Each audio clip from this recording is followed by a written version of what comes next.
How's everyone doing today? I hope everyone is doing super duper well. I'm so sleepy. I don't know why I got hit with like a sudden wave of eepiness.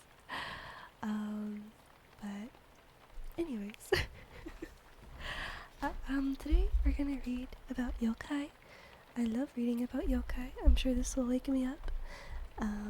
And hopefully put everyone else to sleep. Who's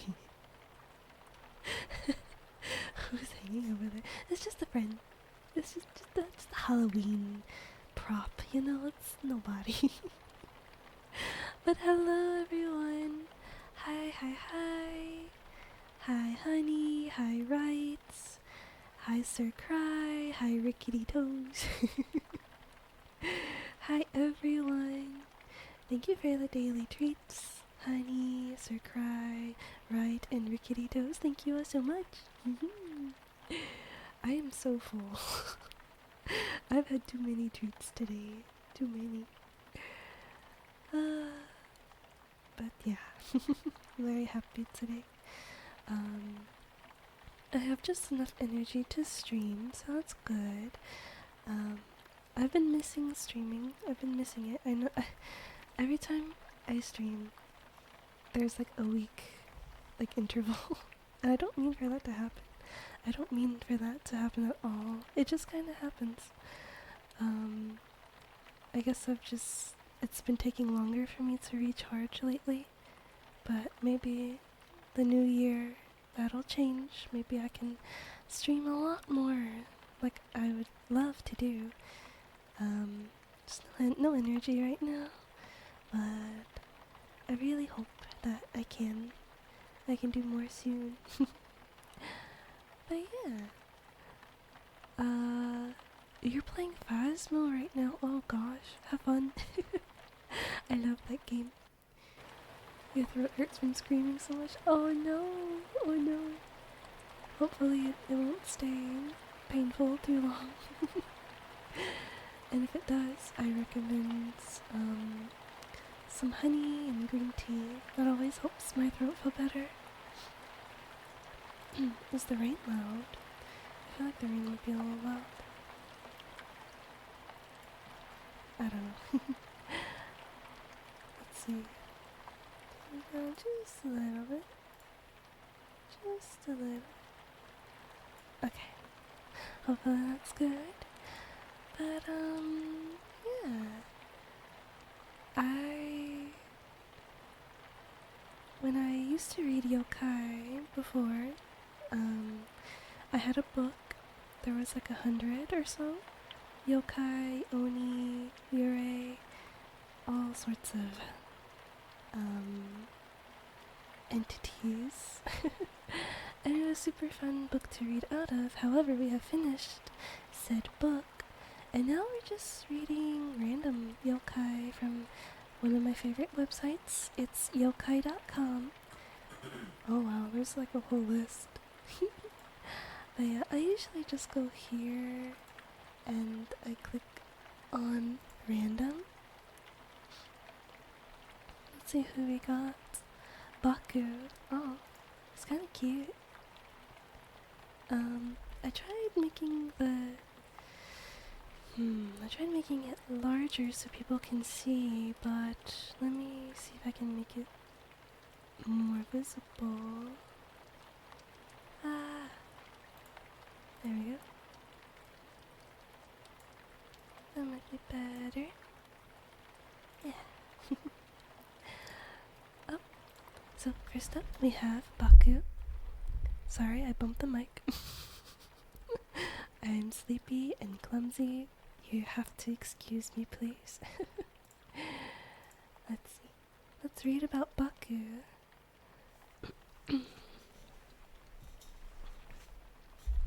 Alright. So, translation for Baku's name, there is none. It's based on the Chinese name for the same creature. Oh. Habitat is deep in thick forests. Hello, And everyone. How are you? Fine, thank you.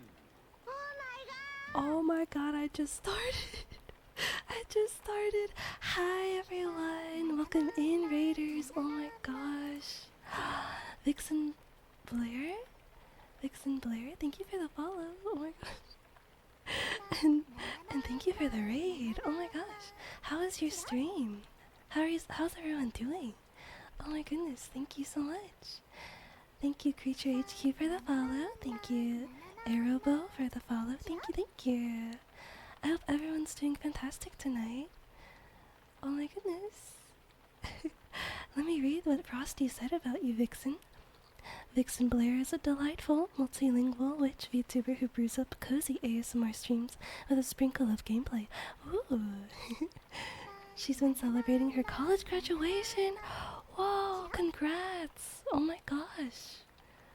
Wow. And the holidays with her viewers, creating a warm and inviting atmosphere. Whether you're looking for relaxation or company, Vixen Blair streams are a perfect choice. Oh my gosh, wow. Wow, which raid? Welcome in, everyone. Thank you so much for the raid. You had a cozy ASMR too. Yay! Oh, that's so good. That was last week, the college grad. Oh, wow. I am so proud of you. I just met you, and I am so proud of you. Congratulations. Wow. That's awesome. You are very welcome. Thank you. Please forgive me if I mispronounce your name. Malician? Thank you so much for the follow. So you're reading about yokai? Yeah, I am. So I did have a book I was reading from. It had 100 or so. Yokai, oni, yurei, etc. But I finished that book a while ago. And now we're just reading from yokai.com. And I click on the random option. And we just started. The first one is gonna be Baku.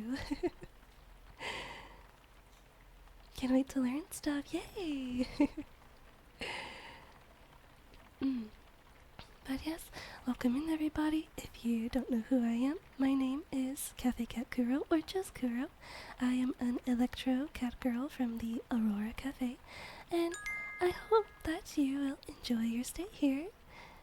I hope that you'll have a cozy and lovely time listening to me read about yokai. Thank you so much for the daily treat, Creature HQ. Thank you. This book asset is super cool. Do you know where you got it from? Ooh, let me look. I definitely have it saved somewhere. Let me see. It's definitely from Ko-Fi. I don't remember who made it right now. Let me see. Usually I save everything that I use, so it should take just a second for me to find. Let's see. Is it here? But how is everyone doing? I hope everyone's having happy holidays. In just a day or two, it's gonna be New Year's. Does anyone have plans? I don't think it's... No, it's not that. Sorry, I have a long list of... I have a very long list of assets that I use, because I use a lot of free assets. Oh no, don't tell me I can't find it. Oh no. Well, it's definitely on Ko-Fi. Let me see.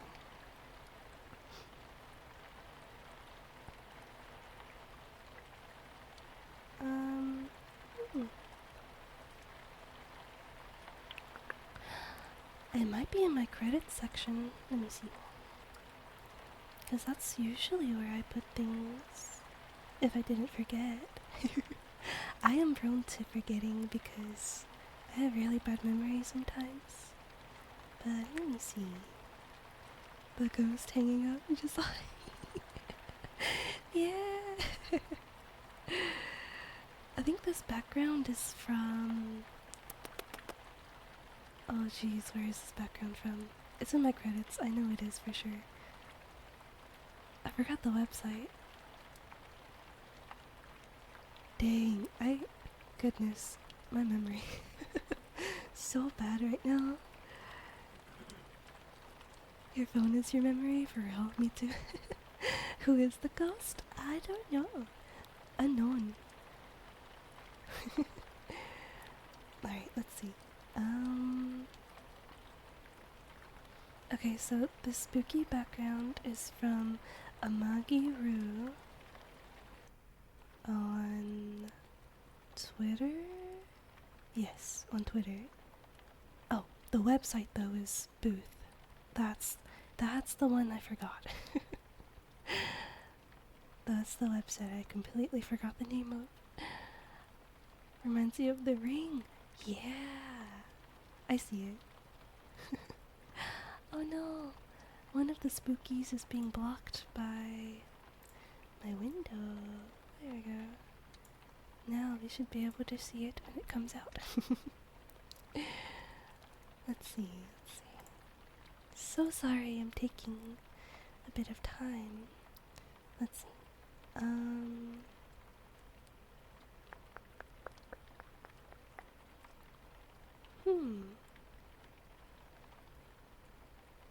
I guess I forgot to put it.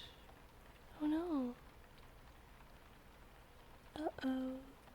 How did I forget that? Okay, let me search it real quick. I can probably find it.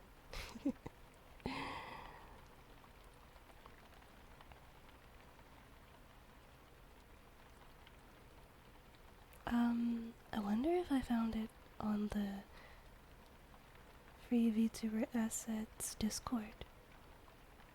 Let me see. Gosh, it's been so long. It's been a while. Let's see. If I can't find it now, is it okay if I send it to you later, Vixen? I'm trying my hardest, but oh gosh, I can't find it. I hope it didn't get removed. No way, right? I'm so sorry. I think I for sure saw it on Twitter first. No worries, thank you. I'm just a little sad because I normally I do credit every single artist that I find assets from, but oh my gosh, I can't believe I forgot this one.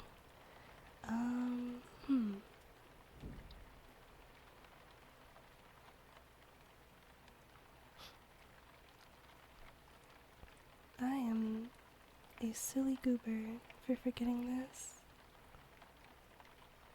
Oh gosh.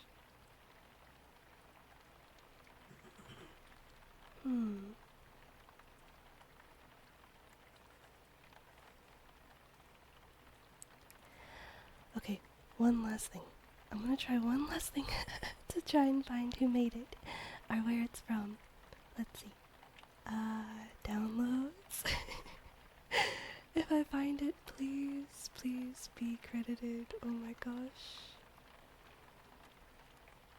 Let's see. Looks like you have a bit of homework to do.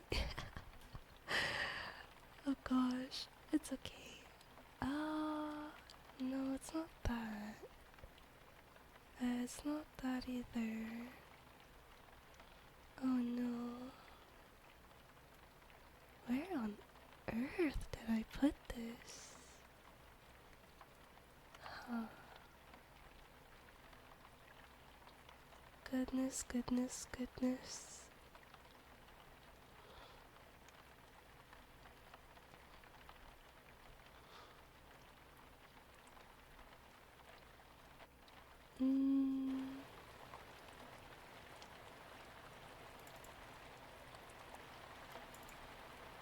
No, it's not that either. Goodness gracious. Okay, I think I'm just gonna have to look for this later. I'm so sorry.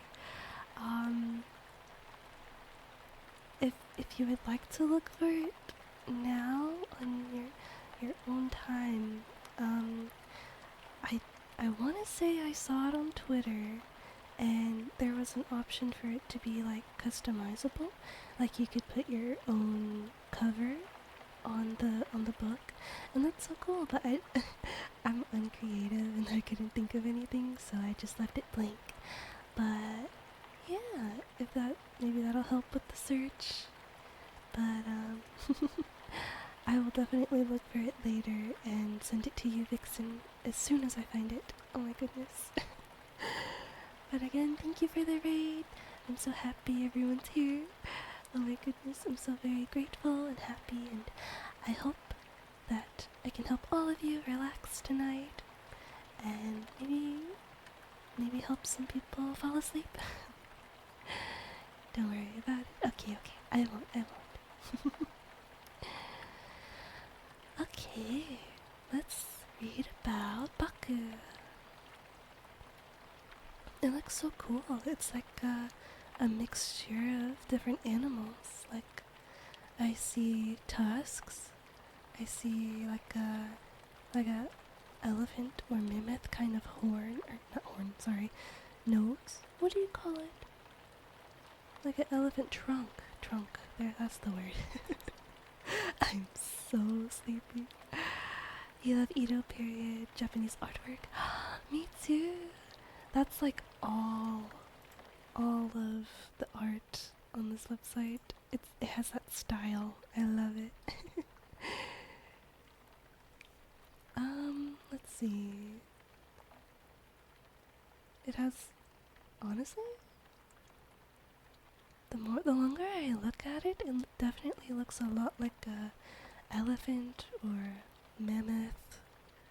Maybe a little bit of a tiger in there. Or lion, I mean, not tiger. Yeah, let's read.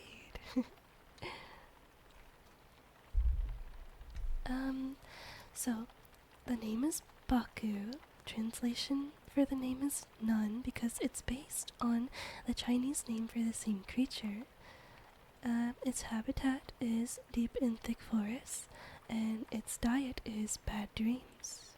Oh, bad dreams. Isn't that like I think there's a Pokemon that is also that's eating bad dreams is like its diet or something like that. You could use you. Me too. Haunter? Oh, it's Haunter.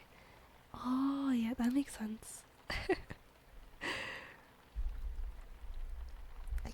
One day I want to read about Pokemon too, like the ones with like kind of deep lore, like kind of spooky lore. I really like spooky stuff. You're not 100% on that? That's okay. I think you're right. I believe you. Drifloon? Oh my gosh, the one that like steals children. I shouldn't laugh at that. I shouldn't. Oh, thank you. Of course. Yepperoni? Yeah. Alright, let's read. Appearance. The Baku is a strange, holy beast that has the body of a bear, the head of an elephant, the eyes of a rhinoceros, the tail of an ox, and the legs of a tiger. Oh, I was accidentally right. Despite their monstrous appearance, Baku are revered as powerful forces of good, and as one of the holy protectors of mankind.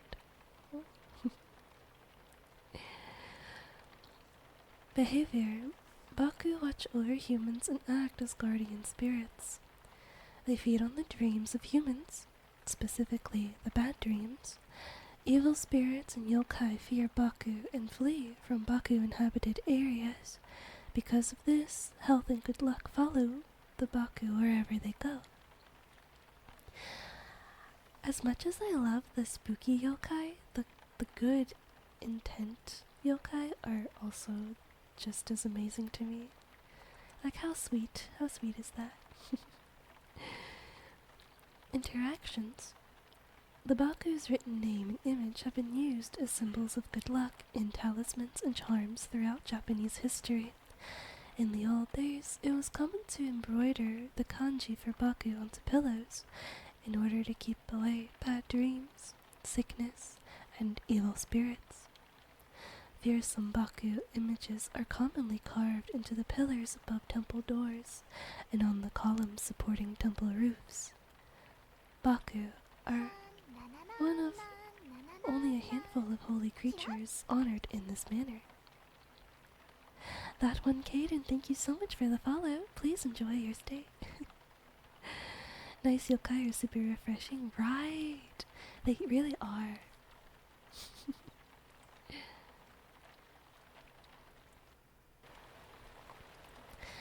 Origin of the Baku.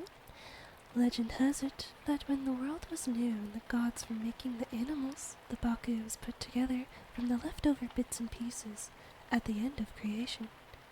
That explains its bizarre appearance and why it is considered a favorite of the gods. Today, the Japanese word Baku also refers to the tapir. The animal was named for its uncanny resemblance to this holy chimerical beast. I also love it when they combine like different animalistic features into one being. Like, it's so cool to me to see what can be created from mixing so many things together. So cool, so cool. Okay, let's see, what's next? You're not seeing the bear body? Let me see. Yeah, I don't really see it either. I definitely see like the elephant head, the ox tail, what did it say, the lion legs? Yeah, legs of a tiger. Eyes of a rhinoceros. I guess I kinda see that. But where do you get those eyebrows from? Yeah, body of a bear. I don't really see that either, yeah. You're right. I mean, if it's just like the torso and abdomen, then maybe maybe it's the angle. I don't know. Okay, random. Hola, buenas. Hello, Renato. Hello. How are you doing? Just pulled the brows out of the bin for real. Oh, this looks like parasites. Oh, thank you so much for the daily treat. How have you been? It's been a while since I've streamed. That's on me. Hello, good night. I'm doing great. How are you? Oh, thank you so much for the follow code, man. Thank you. Please enjoy your stay. We are reading about some spooky yokai, but keeping it cozy. These look like parasites. I think I might have read about one of these last time. Seems very familiar. It's called Kuchisake no mushi. Huh. Interesting. You're feeling good. That's great. I'm so happy to hear that. I hope everyone has been having very, very happy holidays. And what, we're a day away? 2 days? No, just 1 day. Away from the new year. Oh, let's see. So, Koshinuke no mushi translates to back dislocating bug. Oh, habitat, the lower back. Oh my. I might have one of those right now. You just realized we're time zone buddies. Oh my gosh, EST gang. Yeah. Those don't sound pleasant. Not at all. Oh my gosh. Appearance. The Koshinuke no mushi look like dragonflies. Oh, yeah, I did. Yeah, I see it.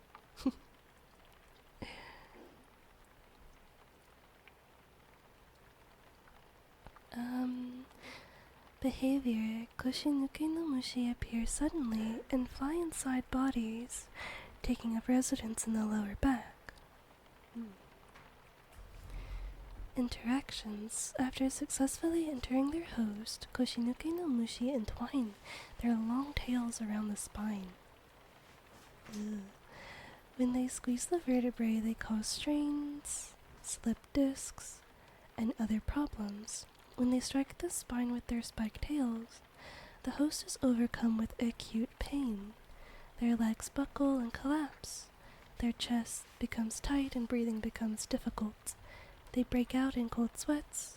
As his yokai saliva spreads throughout the body, it causes heartburn, choking, and vomiting. Oh my.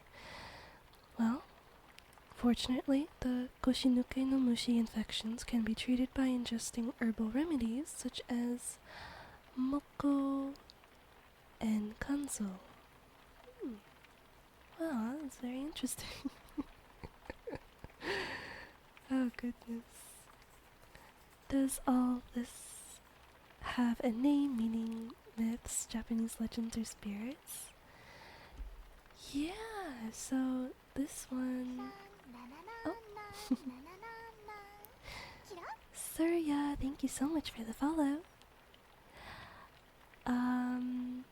But yeah, I think everything on yokai.com, it varies from like different legitimacies. Like some things go into a lot more detail, and they have like historical events that they talk about, and then sometimes they just kind of like talk about it a little bit, no real historical stuff.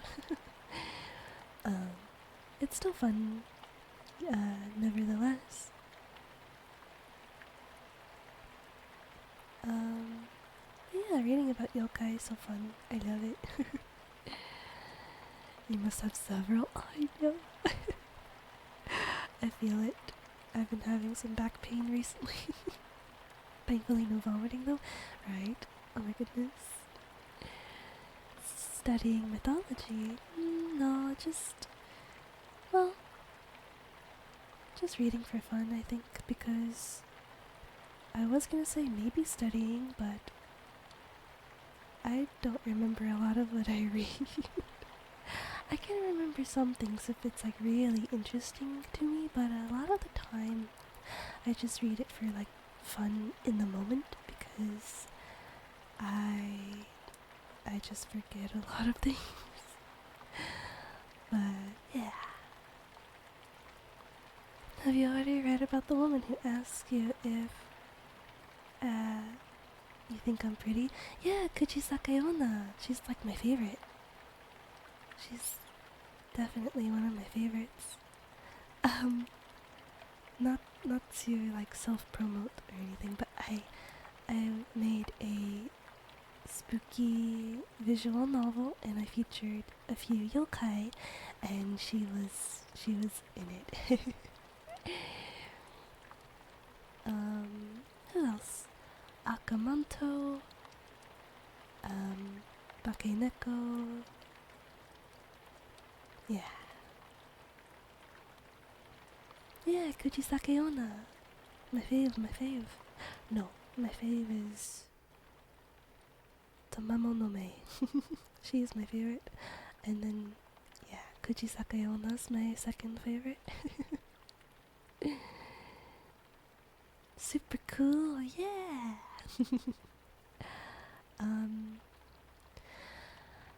Yeah. So I was working on another visual novel for Christmas, and I did not finish it, so maybe next year. Maybe next year. Alright, so it looks like there's another one.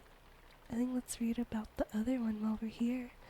The one that's not the dragonfly looking one. It looks more like a bird on a worm. It's a berm. It looks kind of silly. I like when they look silly too. Okay.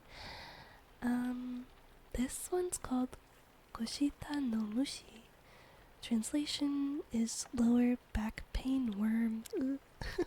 I know. The style makes most things silly. Yeah. I think if I were to see any of these in real life, though, I'd be horrified. Oh gosh. The Koshita no Mushi's habitat is in the kidneys. Ouch. Appearance. Koshita no Mushi are infectious yokai worms with black heads, white bodies, and long pointed beaks like birds. Behavior. Koshita no Mushi live in the kidneys and affect the lower back. Interactions. Koshita no Mushi use their beaks to peck at the host's muscles from the inside of the body, causing all sorts of pain throughout the lower back. The lower back begins to feel heavy and sore, and in severe cases, movement becomes impossible. Treatment is accomplished by using the dried roots of the thistle noko. That's pretty cool. I like it when, even if it's not real, I like when they throw in the little remedies. Thank God they're not real for real. You have kidney issues too? I think you just found my problem page. Oh no. Oh no. Here, try the moko. It had a different name, let me see. Sosurea costus. Maybe that can help you. But I hope that the issues, they get resolved very soon. I'm sorry to hear that. You'll give it a look, okay? It'd be pretty funny if that was the thing that helps you out. Oh my. I think I read about this one before. You're working on them? It's a process? Yeah, I understand. Definitely wishing the best for you, though. I'm fairly certain I read about this one before. Excuse me. I drink water and the sound. It made a funny sound. It looks familiar, yeah. Let's see. Alright. Her name is Otonjoro. Otonjoro, but it translates to Otomi the... I don't know if I can say that word. the pretty lady. That's what we'll say.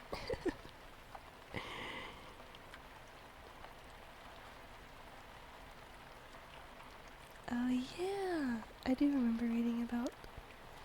Yeah, 'cause there's the other 4 or other 3, something like that. It's so cool. Okay, let's read. Appearance. Otonjoro is a famous kitsune from the old province of Inaba, which is present-day Tatori Prefecture. She haunted a mountain pass called Tachimitoge. Excuse me.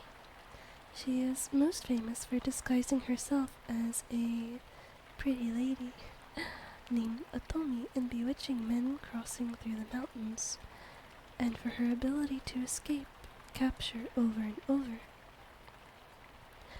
Her name, Otomijoro, was shortened over time to the nickname Otonjoro. Her favorite food was said to be fried rats, and if you put up a bunch of them for sale, she was sure to come and try to buy one. She transformed leaves into 1 sen coins and used them to buy the fried rats. Sellers would try to rip the coins in half before accepting them. If it didn't rip, it was a genuine coin, but if it ripped, it was a transformed leaf, and the person buying your fried rats was actually Otonjoro. A number of famous kitsune come from this region. Together they are known as the Inaba Five Kitsune. In addition to Otonjoro, the other four are her husband, Keizobo, Shoro Shoro Kitsune, Onashi Kitsune, and Onji no Kitsune. Oh, this is similar to the Mario Tanuki, that's why you remember this. Oh, I don't know if I know of that one yet. I'll have to search it up so we can read it together. Hello, Aiden. Hi, how are you doing? I hope you've been doing well. I hope you've been having some very happy holidays.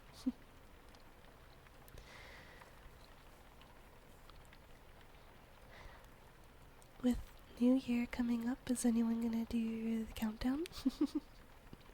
I think Cal and I are going to. I'm pretty sure. Legends. One night, a merchant was traveling through the Tajimi Pass on his way to the castle. On the road up ahead, he spotted a young woman wearing a kerchief. The merchant thought to himself that she must be the wicked Otonjoro, out hunting for men.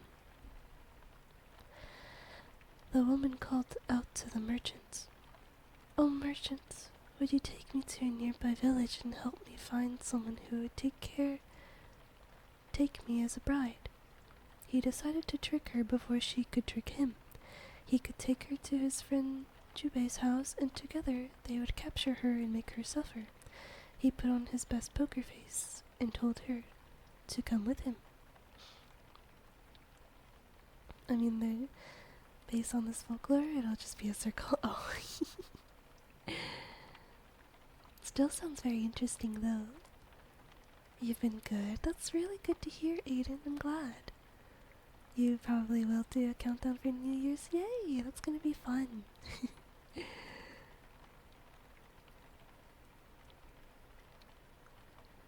Okay.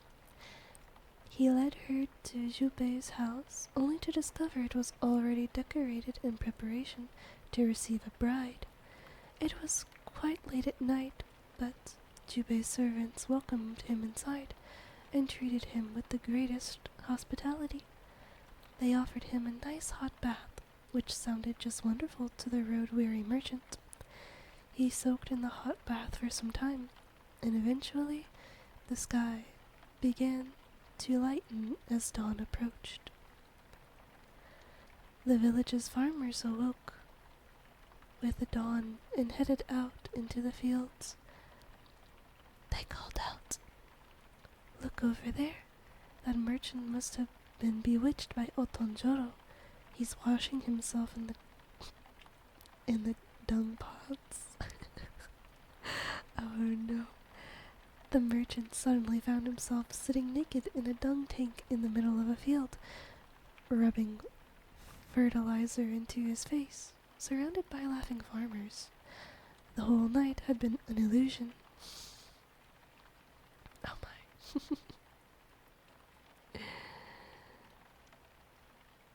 And man torture for attempting a bit of mischief, brutal. Yeah. Some of these stories, they're very crazy. The plot thickens. Oh yes. Another legend tells of a village headman who could no longer contain his anger at Otonjoro's constant mischief. He called all the villagers together and promised to greatly reward anyone who would exterminate the kitsune. A pair of braggadocious young men volunteered to take her down. The men ventured into the mountains to look for Otonjoro. Soon they reached the Chimitoge, where they spied a fox walking along a small river up ahead of them. They watched as the creature rubbed river mud all over its body and transformed into a young woman. Then she picked up a river stone and transformed it into a baby, which she cradled in her arms. The two men followed her all the way to a small mountain hovel, which she entered. Peering into the hovel, the young men saw an old man and an old woman gleefully cradling the stone baby. They burst inside and told the elderly couple that the baby was a stone, and that they had been bewitched by a kitsune. But no matter how much they explained, the old couple would not hear it. They kept insisting that the baby was their own grandchild. The young men had enough. To prove the baby was just an illusion, they snatched it up from the elderly couple and dropped it into a boiling pot. Thank you so much for the follow, Misty, and thank you. Please enjoy your stay.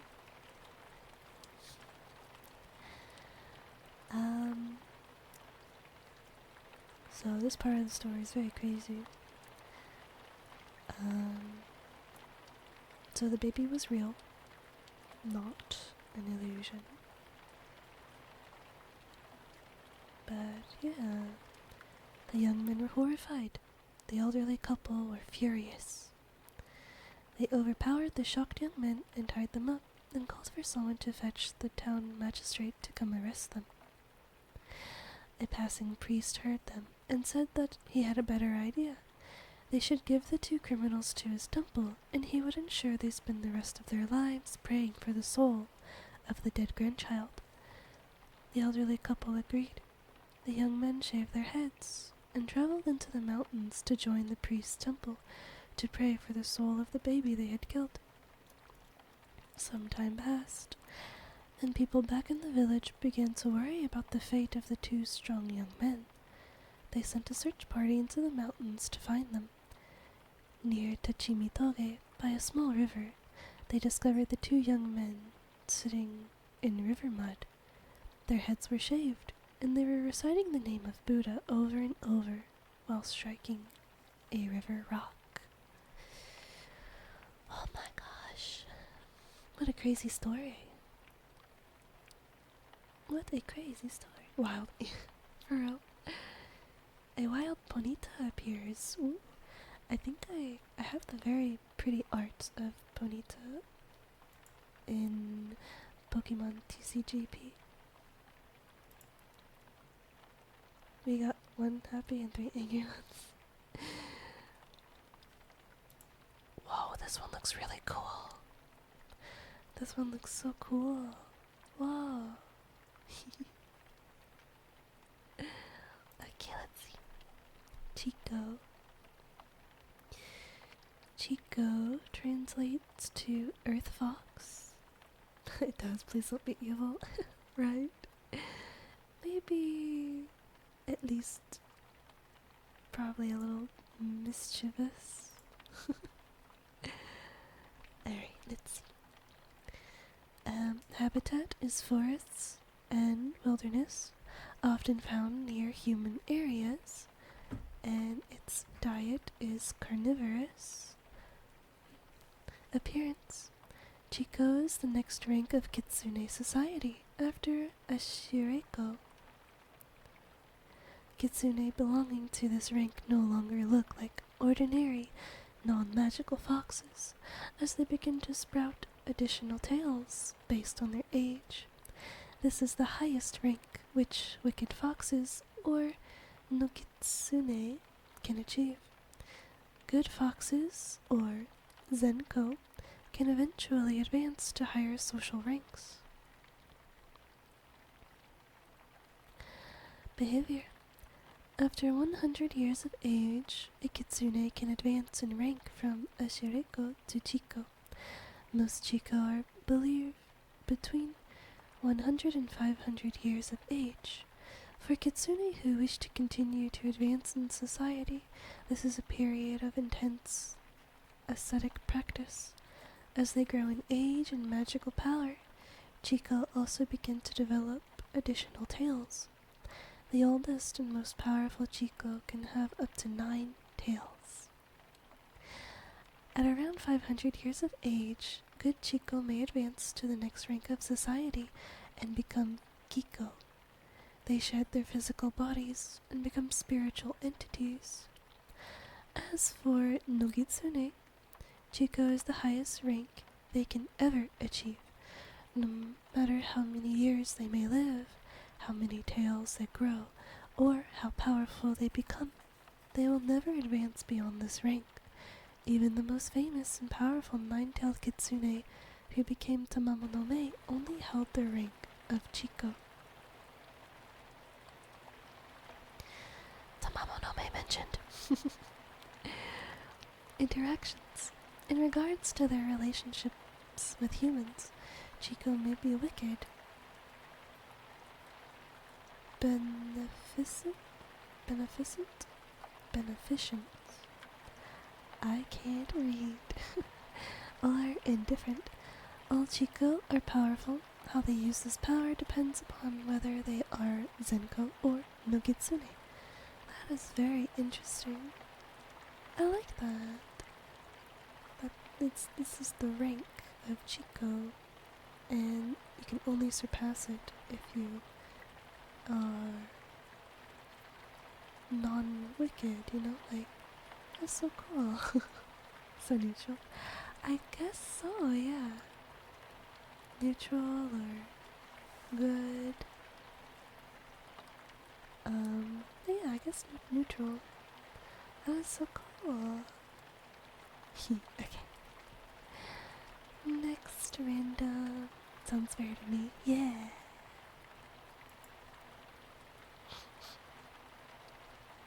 Oh, this looks interesting.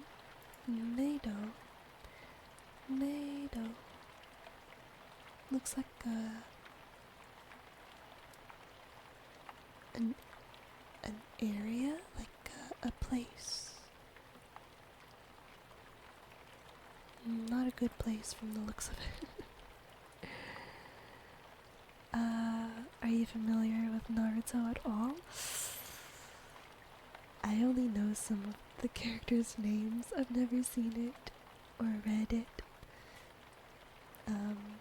Cal might be a little bit familiar with Naruto, I think.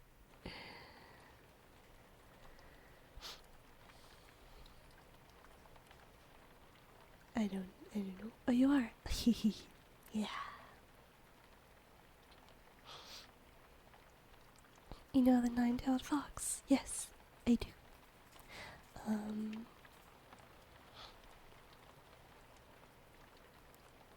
Kurama.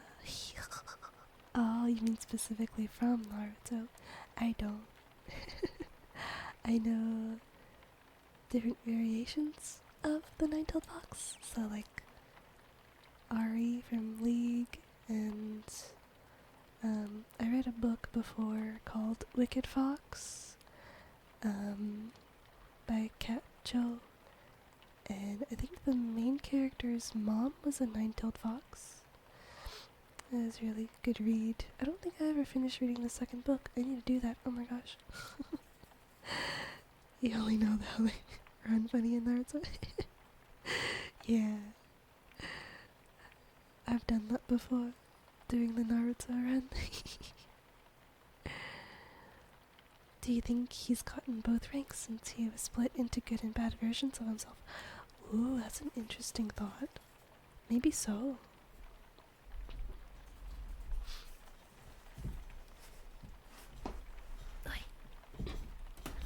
Sorry, I was fixing my posture. I don't want any more back pain. Alright, so Meido is translated to Dark Way or the Underworld. Oh my gosh.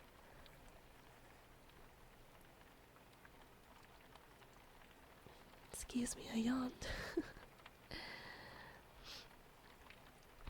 Granted, the bad version is now gone, according to theories, but still, oh.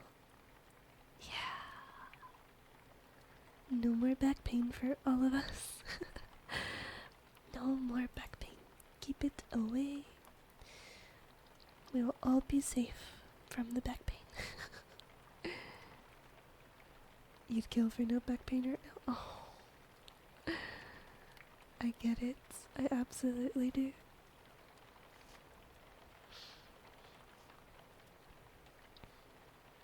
I wish I knew of more, like... Oh, thank you so much for the follow, Reaper. Thank you, thank you. Please enjoy your stay. Oh. I have my kitty cow pillow. So cute. Thank you. Thank you, Reaper, for the kitty cow pillow. Yeah. But I was saying, I wish I knew of more, like, remedies or just ways to deal with back pain. I get it pretty often, but I'm thankful it's just not really bad. It's like mild. Like, it's not, it could be worse, I think, but still annoying. Okay, let's continue reading. How are you today? I'm doing great. How are you? I hope you're doing well.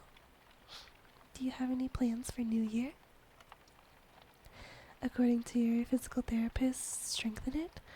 Oh, like how? Like, lifting certain weights, I guess, at like the gym or something? I wouldn't know how to strengthen my back.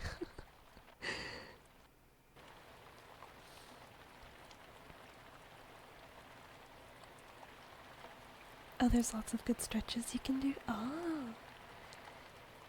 Yeah, I think the ones I do aren't probably good for me. The ones where you like turn your whole body in the chair, you know, that's probably not good. You're managing Reaper? Oh. Is that your way of saying that's your alt, your secondary account? Oh, wait. Oh. Oh. Oh, you know what? My brain didn't put a comma there. My brain did not put a comma. You were saying, like, you yourself are managing. Yeah. I'm sorry. I'm too sleepy for this. No, you're fine, you're fine. My brain usually puts a comma. Oh, you're fine. You're fine, you're fine. I thought that was funny. I'm just so sleepy, I cannot. But it's okay. That was funny. Oh, ads are gonna start in like 50 seconds. In 50 seconds, ads are gonna start. If you are not subscribed, you may want to lower your volume, because ads can be very, very loud. Just wanted to let everyone know ahead of time. About 30 seconds now. Yeah. Oh yeah, for you, the stretches, like bridging. Oh, what is that? Turning helps with mobility? Yeah. Is smart too powerful? It's turned on yourself. Yes. I was a bit sleepy before starting though. But I've woken up a little bit. Getting there. I'll be fully awake soon, I hope.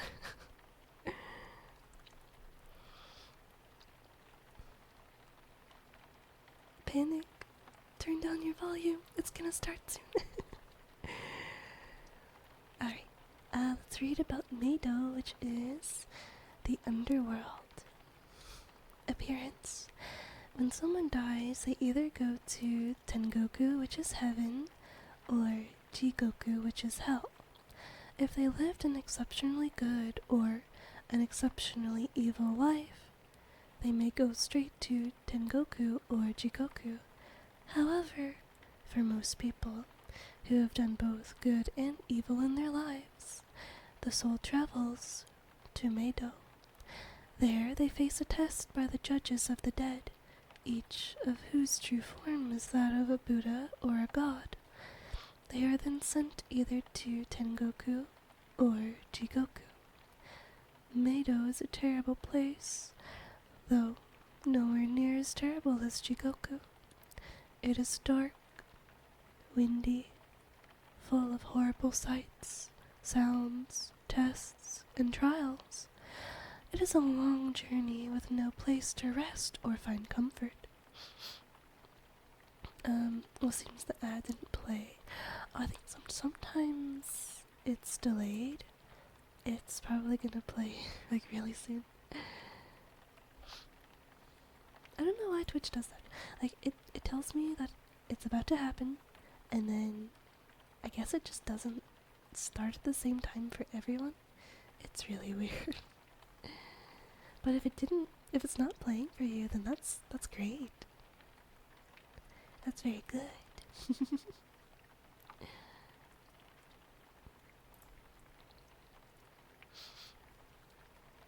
Alright.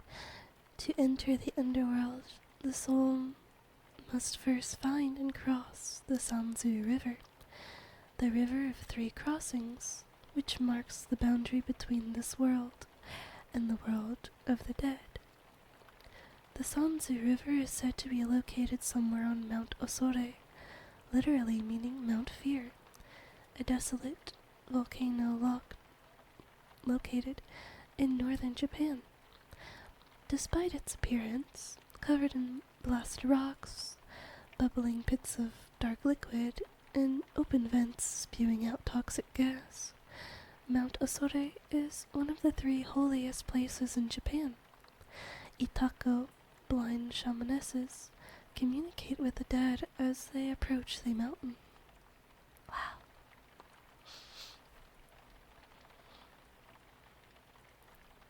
You have heard that ads are not being played in ASMR. Oh, I've seen quite a few people test and only very rarely someone gets ads. Whoa, wait, that's actually so good. That's good. Huh. Cool.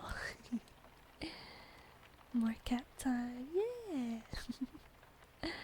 I think I still like to warn though, to warn everyone just in case someone gets it, yeah.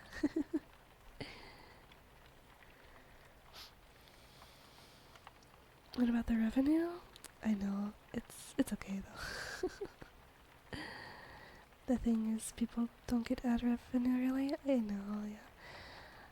I think I still just, it's the unfortunate thing, yeah. But I still like to just do it anyways, even if I don't get much. I still have a lot of fun with it, and talking to everyone makes me really happy. And reading to everyone, helping people sleep, those are the things that make me happy at the end of the day. And yeah, I mean, I don't think I'd be making much anyways. I don't really think about it though, so, but yeah. You're welcome. Oh, you love the streams? Thank you, Aiden. Thank you. Especially the reading streams are really nice. Aww. I'm so happy you enjoy them.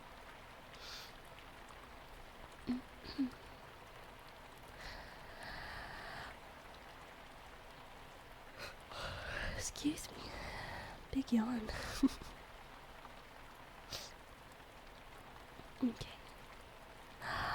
Oh my goodness, is that Kitty Be Silly?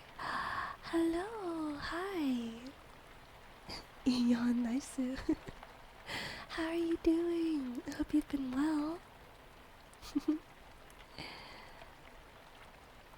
I hope your holidays have been super good and fun. You're almost home. Yay! Be safe. Excuse me.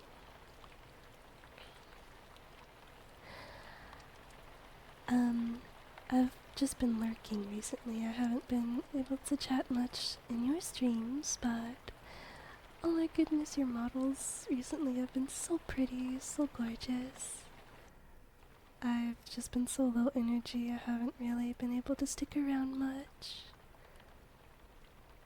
It's been okay on the bright side, only work for 6 more days, yay! That's good. Take care of yourself. Oh, absolutely, I will. You take care of yourself too.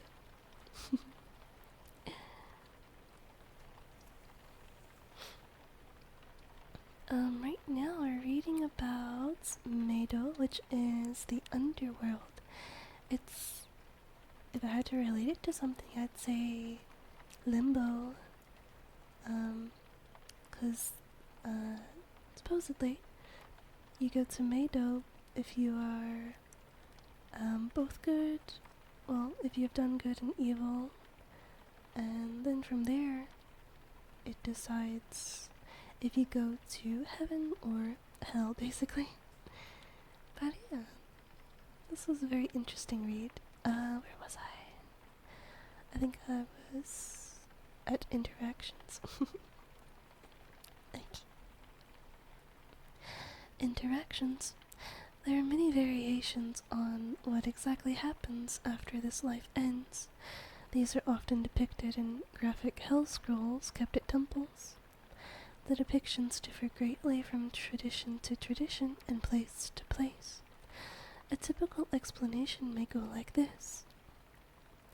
Upon dying, souls are visited by 3 oni who escort them on a 7-day journey to Meido. The journey is harsh and terrible. It is dark, and a strong howling wind rages constantly. The corruption of the living world materializes into swords on this plane, which pierce the bodies of the travelers, turning the surrounding terrain into a sea of blood. A few days along the way, the souls are assaulted by horrible birds, which tear at their skin and pluck out their eyes. All the while the birds taunt them and scream at them to hurry up. "Why didn't you tell me sooner? I would have hurried from the start," cry the souls of the dead. "What is this stupid soul saying?" cry the birds. "We were perched on this roof since 3 days before he died, warning him to start saying his prayers. That fool only said, 'The crows are being extra noisy today. The old woman next door must be dying. Go bring her some sugar.' Well, the old woman is still alive, happily licking her sugar. Youch, I know, right? Oh goodness. Next, the souls come to an enormous mountain, which scrapes the clouds, covered in sharp thorns. The path up the mountain is steep and impossibly long. The souls cry out, "I was sick and weak in life. How can you expect me to climb such a mountain now?" To which the Oni reply, "What is this stupid soul saying? This is the mountain of your greed. Every time you wanted something your neighbor owned, or desired some earthly possession, you added to this mountain. You built it. Now you can climb it. Anyone who lags behind gets hit with the Oni's terrible iron club." Ow. This is limbo? Basically, yeah, I think so. It's like the between before you get sent to heaven or hell, yeah. This is so cool. I like that they have their own, like, version of it. But yeah. And I like the, how they were saying the crows were trying to warn you. And your greed is the reason why this mountain you have to climb is so steep and long, you know, like, it's really cool. I find it interesting. I don't want to think about active punishment. I know, right? Me neither. But this is really cool, yeah. I'm glad you think so.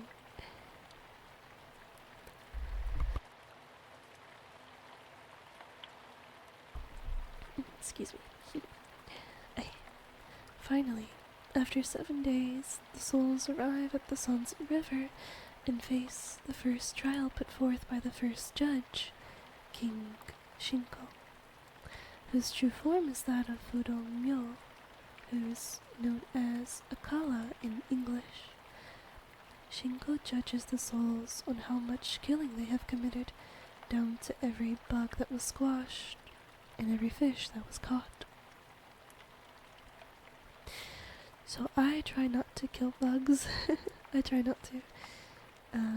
A lot of the time, I try to just catch them and release them if they're in the house or something. Sometimes I forget. Sometimes I slip up and oops, I squashed the spider. You know, like, I always feel bad though when I do that. Yeah. If there's any higher being judging me for that, I hope that they will forgive me. You're screwed, me too. It's okay. You have stopped killing bugs? That's good, that's great. I'm still trying. I think I've made good progress. I seriously just forget sometimes that I need to stop, you know? That's really good. My mother, she has completely stopped as well. I don't think she even tries to move them outside anymore. She just lets them be, like, in the house. That's interesting. Maybe one day I'll reach that level of I don't care about bugs, you know.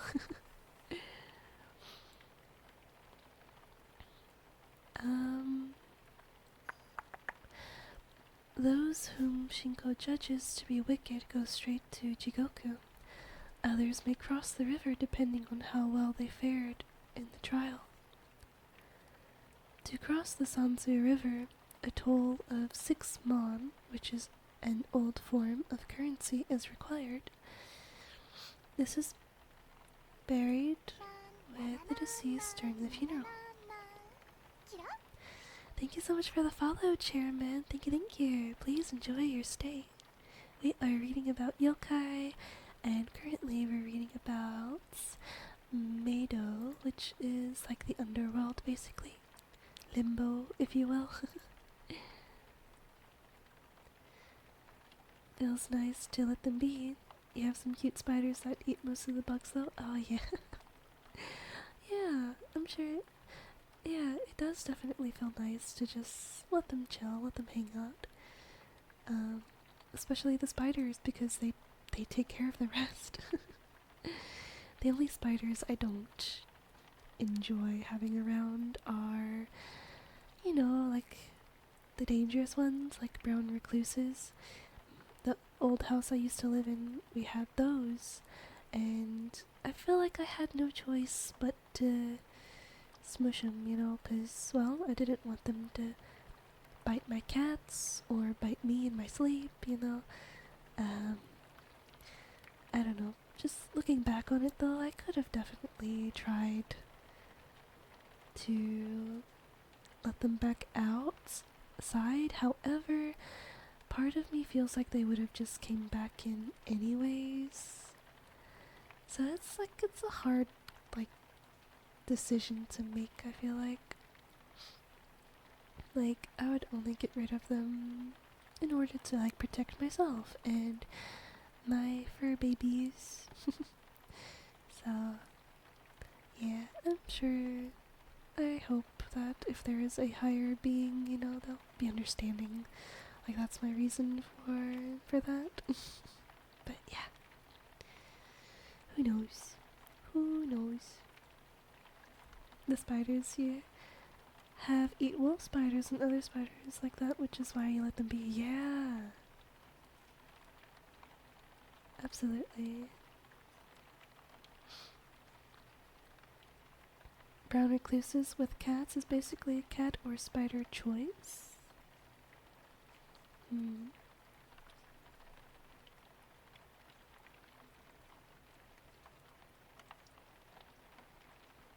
Yeah, I mean, a few times before I saw my cats, like, pointing out the spiders to me, And I was like, oh no, no, no, we're not having that. They're scary.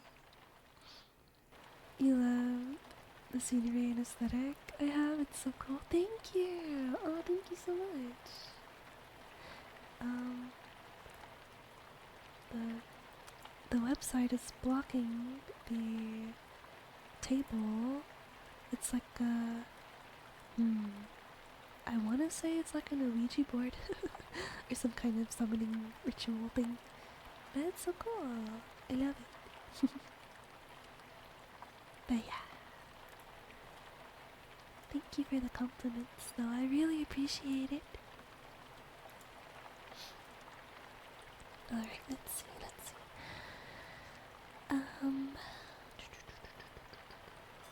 There we are. Those whose funerals were not properly performed and did not receive the 6th mon cannot cross. This is the reason that the 7th day after death is an important day in Japanese funerary services. The services and prayers performed for the deceased aid them in this trial and allow them to cross the river. When part of the Sanzu River is crossed by a great bridge, another part of the river is shallow and fordable. The rest of the river is wild and deep and filled with poisonous snakes. The souls with the most good deeds are allowed to cross the bridge. Those with a mixture of both good and evil may ford the river in the shallow part. The worst of the souls may only cross by swimming through snake-filled rapids. The crossing of the Sanzu River takes 7 days. Oh my gosh. A wild Ariados appears. Hey, we were just talking about spiders. That is so funny. Oh my gosh.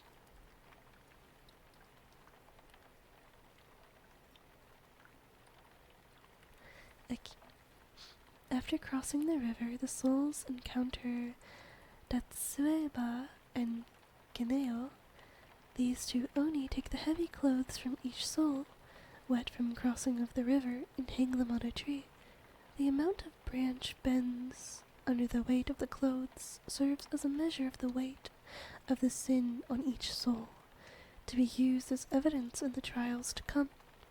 If a soul arrives with no clothes, perhaps having discarded them while swimming in the river, Datsueba flays his or her skin and hangs it from the tree instead. Oh my gosh. If you're swimming in this river, do not take your clothes off. Don't do it. Oh my gosh. No, it escaped. What the heck? No.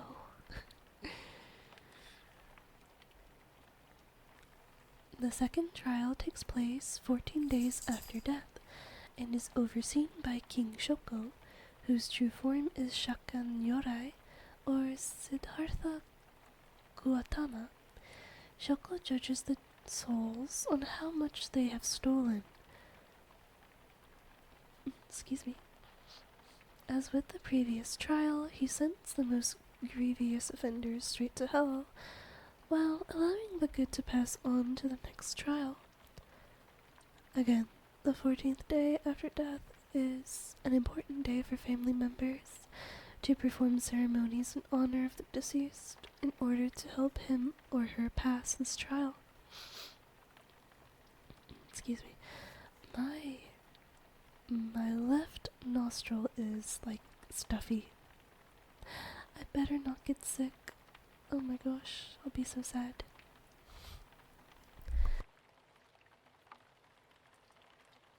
Okay, I think I'm fine.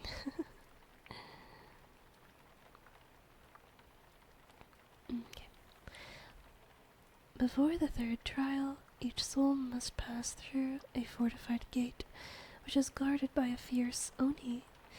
The oni wields large blades, which he uses to haphazardly chop off the arms and legs of the souls, saying, "That hand helped you to sin. I'll cut it off for you." The souls must then cross an enormous bay, wider than the Sanzu River and filled with boiling liquid. The river gives off foul-smelling fumes in all directions for many miles. The third trial takes place 21 days after death and is overseen by King Sote, whose true form is Manji Bosatsu or Manjusri. Sote judges the souls on their sins of lust and sexuality, using a cat and a snake. Oh my. I read ahead a little bit, and this is crazy. The cat judges the souls of men it bites, and the degree of the injury, from a slight scratch to completely severed, is used as a measure of one's sexual sin. The snake judges the souls of women.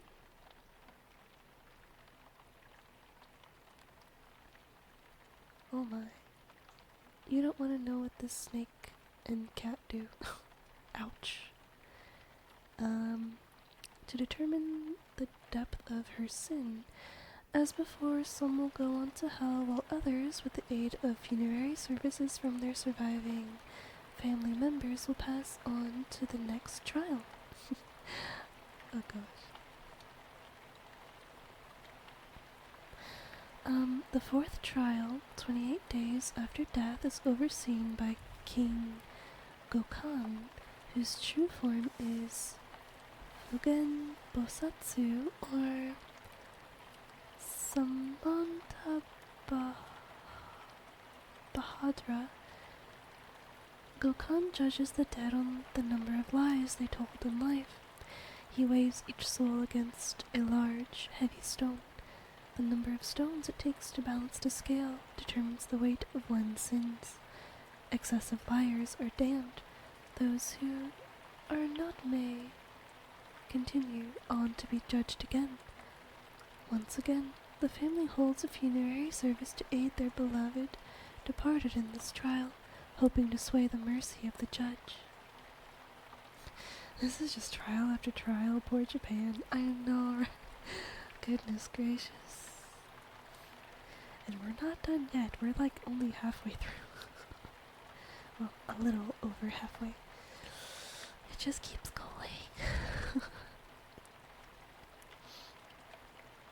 Okay. Next, the souls must cross a vast, blasted, desolate landscape of unfathomable length.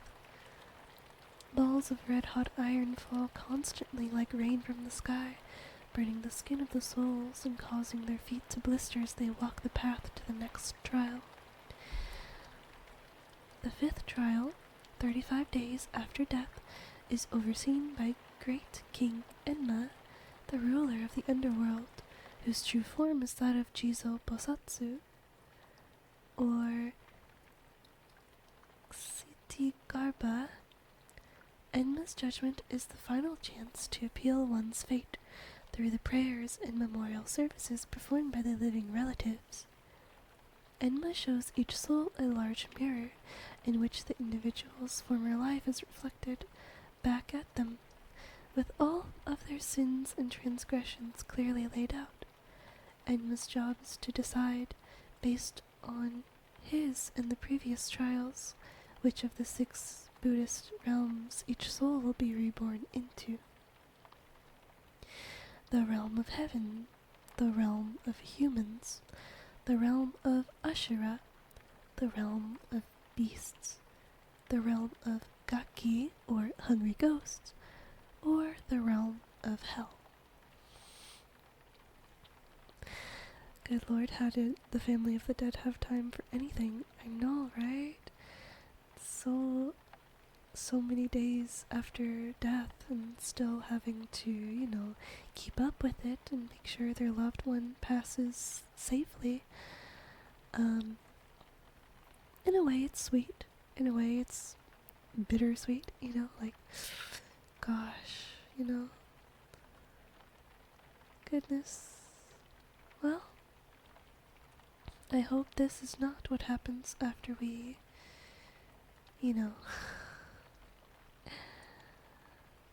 would not like to go through this.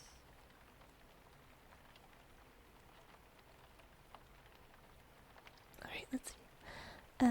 After 42 days, the souls which have made it this far now face the judgment of King Henjo, whose true form is Miroku Bosatsu or Maitreya. Henjo decides the location of each soul's rebirth based on the reports from Enma's mirror and Gokan's scale. Very much agreed, I know, right? Next, the souls must cross a dark land full of strange animals whose cries pierce the darkness and fill the atmosphere with dread. Strange birds attack the souls, breathing flames at them and piercing them with their sharp beaks. On the 49th day after death, the souls reach the trial of King Taizan, whose true form is Yakushi Nyorai or Baisajuguru. The 49th day memorial service is an important one, with many family members attending to pray for the deceased. Taizan's trial is the final chance to avoid going to hell. He uses the information from the previous judges to determine the remaining conditions of each soul's rebirth. Hi, Lamia. I'm so lucky you can't jump scare me. Oh, I am lucky, I am. But how are you doing, Lamia? How are you? Hope you're doing well.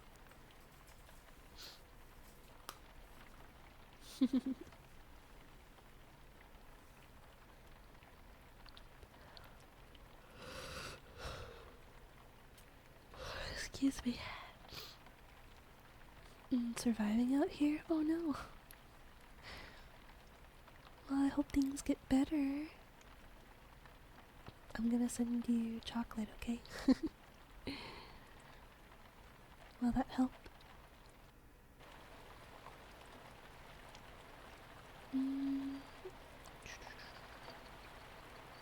You still owe us that cinnamon bun? Yes.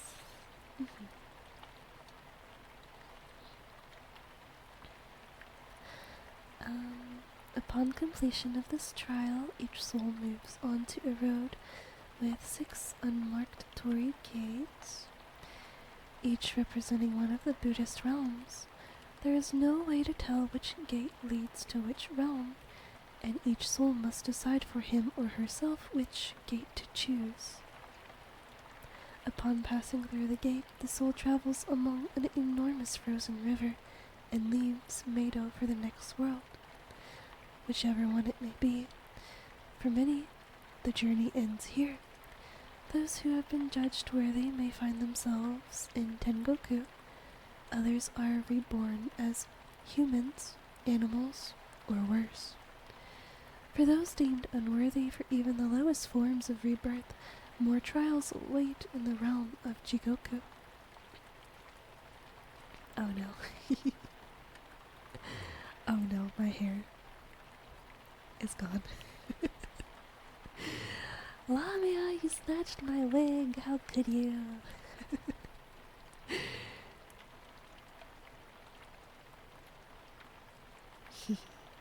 I look like a potato. All that just to reincarnate, right? Like, oh my god, let me rest. That'd be my reaction. Just let me rest, please. Holy moly. You think I wasn't gonna snatch your wig? I mean, I had a feeling, but I wasn't 100% sure. Let's see how long it takes for me to remember to give myself hair back. I might just be bald for the rest of the stream. It's okay. Origin. The origins of Meido are strongly rooted in Chinese Buddhism. When Buddhism was brought from India to China, it took on a structure of its own, merging many aspects with Chinese philosophy and Taoism. This mixture of Chinese Taoism and Indian Buddhism was imported to Japan, after which it began to develop its own uniquely Japanese features as well. Japan's afterlife just sounds so awful, doesn't it? Oh my gosh. Like, gosh, you better be an angel in life or you gotta go through Meido instead of just getting sent straight to Tengoku, which is heaven. Good lord. Well, the good news, you're a cute ball. Thank you. Thank you. You're gonna lurk? You feel very nauseous for some reason. Oh, I'm sorry. I hope you feel better. Oh, goodness. Have a good lurk, though. Thank you for stopping by. I'm always very happy to see Miss Lamia here. But yeah, good lord. Meido and Jikoku, not the place to be. I don't recommend it. I give it a 0-star review on Yelp. Oh my gosh. Okay, next random. That one was really fun though. I liked reading about that one. Okay, for you. I don't think I've read this one yet. Okay, let's see. Toyotama Hime. She's a princess. Oh, she's sitting on a turtle. Wait, if this is the underwater place, a wild spinnerack appears. It's like they know we were talking about spiders.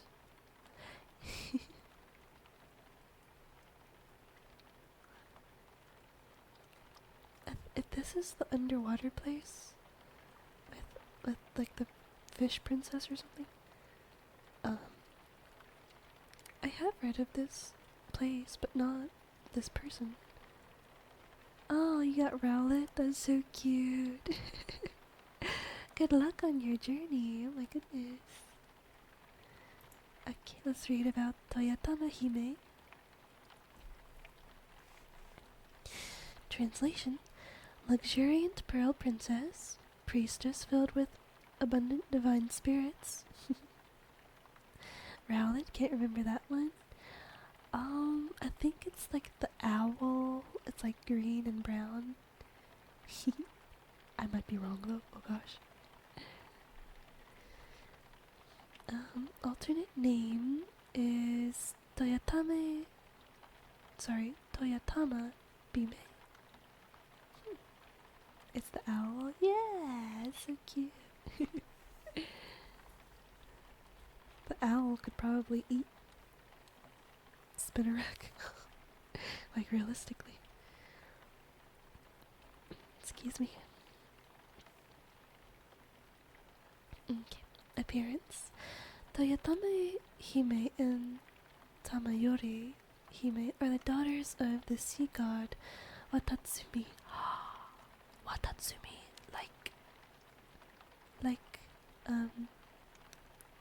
Sangonomiya from Genshin Impact. Watatsumi Island. Sorry. In Shinto mythology, they live in the undersea palace of Ryogu, and like their father, their true form is that of an enormous dragon called a wani. However, they are usually depicted in art in human form, wearing the garb of ancient Japanese princesses. Origin. Toyotama Hime and Tamayori Hime appear in both Kojiki and Nihon Shoki, which is Japan's oldest written mythologies. They are important figures in Shinto, being the grandmother and the mother of the Japanese imperial line. Toyotama Hime's name literally means luxuriant pearl princess, but it also implies a priestess who is filled with an abundance of divine spirits. Tamayori Hime's name also refers to holy women who are possessed by powerful divine spirits, illustrating these sisters' importance in Shinto mythology. I'm so glad we don't get much of the inner workings of the world. I think I'd just be so sad. Absolutely, yeah. I'm one of those people that doesn't like to think about it too much. And if I do, I try to think as positively about it as I can. But yeah, it, there's definitely some really negative things that can be thought of, yeah. And there's negative things that people say and believe already, so I I wouldn't be happy if I believed something negative, you know? So, yeah. I just try to be the best possible version of myself and be as good as I can be, and hopefully that'll be enough. But yeah.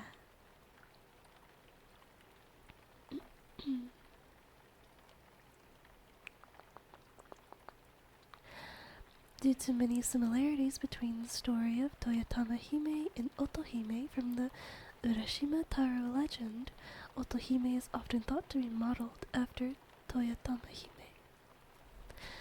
Legends. One day a hunter named Kingly Wave, thank you so much for the follow. Please enjoy your stay. Wait, I was referring to Pokemon, but you're still good. Oh, that's so funny. I took it too literally. Too literally. Oops. That's funny though. This is what happens when I'm sleepy. I'm too tired. I can't make sense. Not wrong though, yeah. But yeah, the Pokemon world is... I'm so interested in it. Like, but I don't think I would want to live in it, you know what I mean? Mama Dragon walked in and saw you and was like, she looks like an egg. Hi, Mama Dragon, I'm an egg. Oh my gosh. Your daughter did this to me. Oh my gosh. Egg. Hello, Cinematics. Hi, how are you doing? Good to see you again. I hope you've been doing well.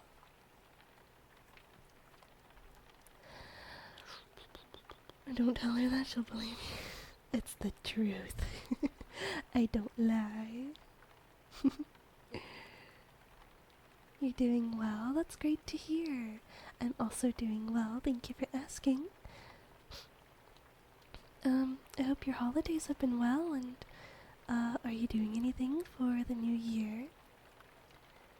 Me neither, and on today's news, a wild Snorlaxes obliterate the highway in a fit of rage. Please stay indoors until the police trainers can resolve the situation. Oh my gosh. Can you imagine if rabies exists in the Pokemon world?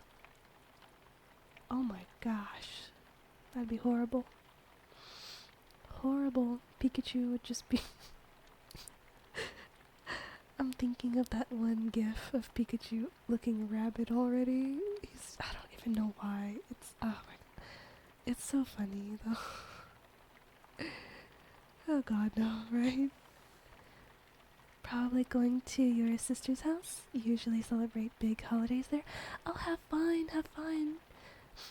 I hope you have a great time.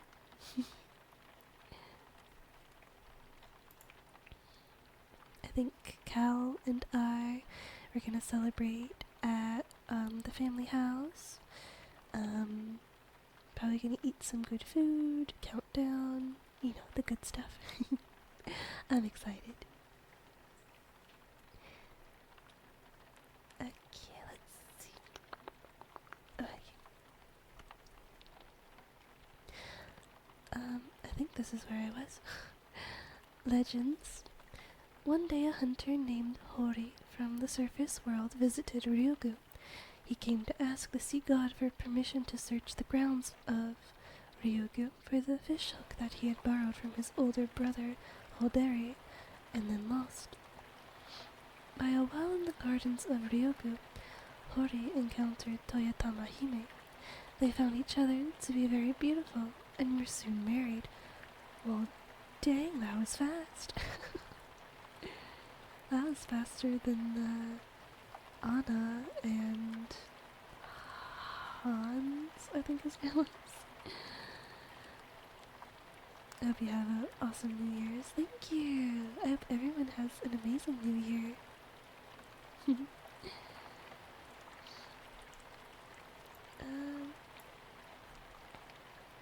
Love is speedy in Japan, apparently. For real, no speed limits.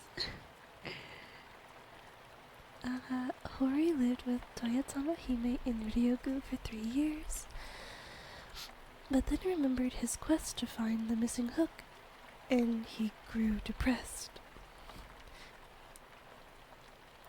Well,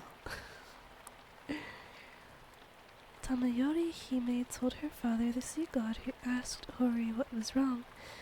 Hori explained his problem. The sea god summoned all of the fish in the ocean and asked if any of them had seen the hook. A tai complained of a pain in its throat that was preventing it from eating. Upon inspection, a hook was discovered lodged in its throat. It was the hook that Hori was searching for.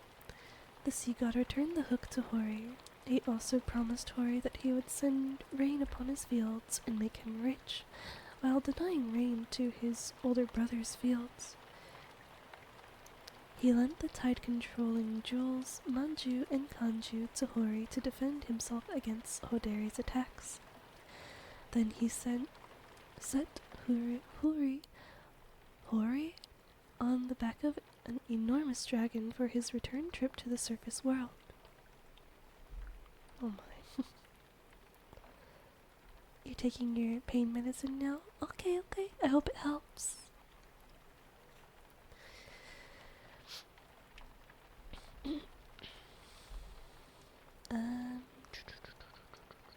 Sure enough, the sea god's interventions caused Hoderi's harvests to grow poorer and poorer, while Hori's grew richer and richer, spurring Hoderi to attack Hori.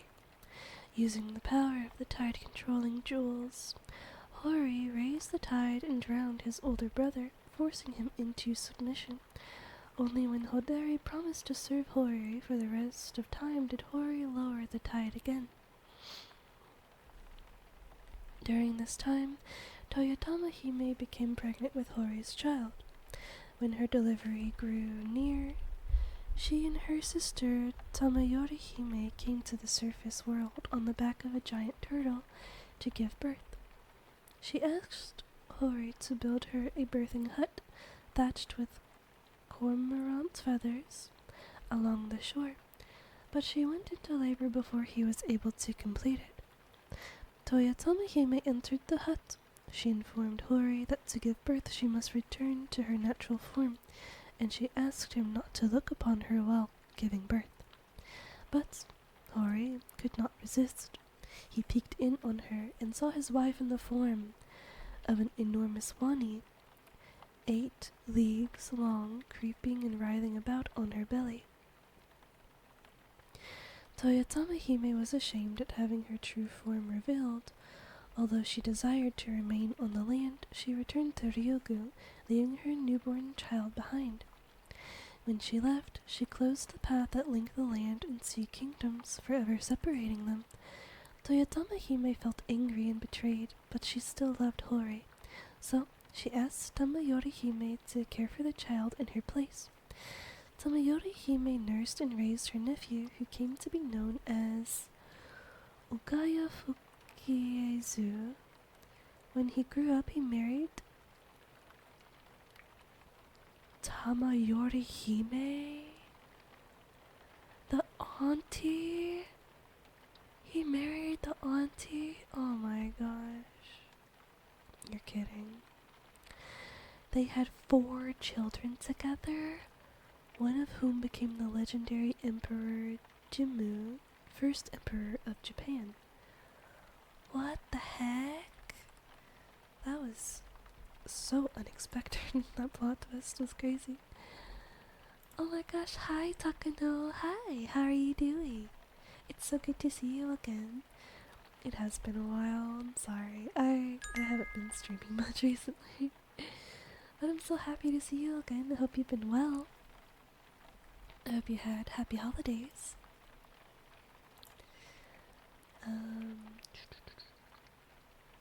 Okay, next random. Ooh, I think I read this one before. Okay. Oh, thank you for the daily treat.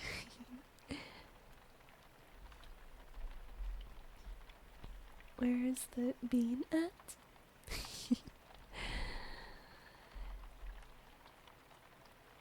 Cal's playing a game right now. I'm doing great, thank you for asking. I hope you've been well. Alright. Oh, it's probably been like 10 minutes at least. I can give myself hair again. Is this usually a double stream? No. No, Cal streams earlier in the day, like 1 or 2 p.m. EST, and then I normally stream at night. Oh gosh, I don't know how to say this one. A wild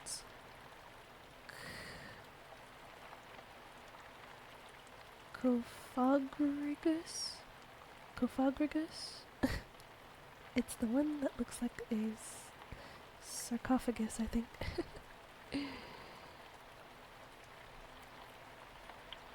Cophagrius, thank you. Thank you so much. I suck at pronouncing names sometimes.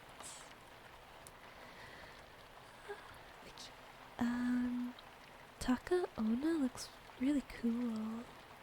She looks very tall. I like the... what's the one called? The one that goes... Pow, pow, pow, pow, pow, pow, pow. Like the 8-foot lady or something.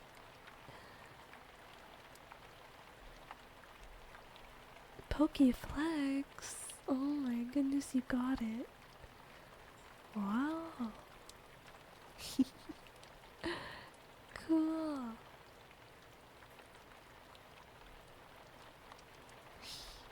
I think I have one too, but I don't think it's level 15. I think it's lower than that. Wow. But yeah. This one so far reminds me of the 8-foot lady. It might not even be 8, it might be more. I don't know. But yeah. Taka Onna. Translation is tall woman. Alternate name is Takajo. Habitat, red light districts. And diet is as a normal person. Aren't a lot of humanoid oni tall? Yeah, I think so. They're usually just, taller than like average, I think.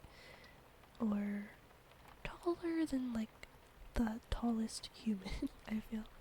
Something like that. Yeah, I suppose not this tall. How tall are you?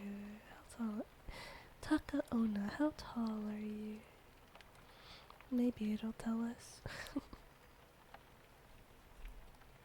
The ones with long necks scare you? Oh no, sorry.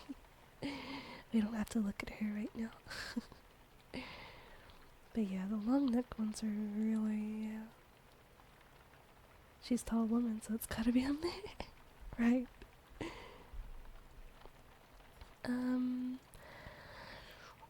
Appearance. Taka Onna appear as ordinary, homely human women most of the time, but they have the power to elongate their bodies and grow to several meters in height. Like other brothel yokai, they are rarely seen outside of the red light districts, but are fairly common yokai nonetheless. Sightings of these yokai peaked during the Edo period, and continued up to the post-war period, the time when brothels in yukaku, which means pleasure districts, were at their height in Japan. Behavior. Taka onna are frequently spotted peering into the second-story windows of brothels and homes where romantic liaisons are taking place. Their activities are generally limited to peeping into windows, though they rarely attack humans physically. Taka onna do enjoy scaring and harassing both men and women who frequent the pleasure districts. Jealous of the physical pleasure they were never able to know in life. Oh my Taka. Oh my Taka onna. Oh my goodness. She's silly. Origin. Taka onna were originally ordinary women who were too unattractive to marry or to find work in the red light districts which they haunt. Through jealousy, they became twisted and corrupted, and transformed into ugly, malicious monsters that prey on others' sexual energy. Legends. Taka onna encounters were often the subject of body anecdotes, as they generally revolve around trips to the pleasure districts. In one account, though, a woodcutter describes how he discovered that his own wife was a Taka onna. His child mysteriously disappeared one day, and over a short period his servants also began to disappear, one by one. Unable to figure out what was happening, the woodcutter began to suspect his wife. One night, while pretending to sleep in bed, he witnessed his wife jump into a well. She then elongated her body and climbed back out. The woodcutter fled into the mountains and never returned to his home. Oh my gosh. Oh my goodness. Excuse me. Oh. You're 5'9", you're 6'7". Oh my gosh. Get back, demon. Oh my. I'm bombastic excited. You're glad I'm married so I don't become a Takahono. Takaonna. There we go. That's the word I was trying to say. Once again, Japanese folklore is awful. Imagine being too jealous and your fate is now lusting them. I know, right? I'd like to think the spirit of the person it was is not still fully there. Or there at all, you know what I mean? Like, I would like to think it just manifested into becoming, rather than transforming from what once was, and that person is still aware of what they're doing. You know, that's really sad.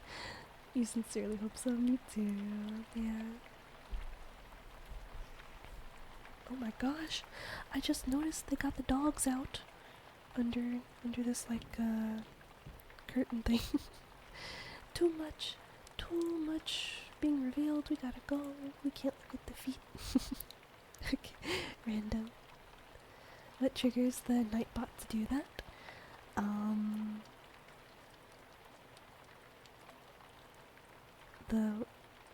The first word you said.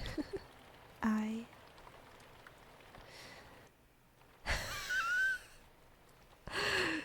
That's funny. Yo, Nightbot, do you have something to say? You keep biting your lip. Who are you? You look like Lemon Grab from freaking Adventure Time. Oh my gosh. This looks so silly. He's about to tell me 1,000,000 years dungeon. What the heck? Oh my gosh. Oh goodness. Oh.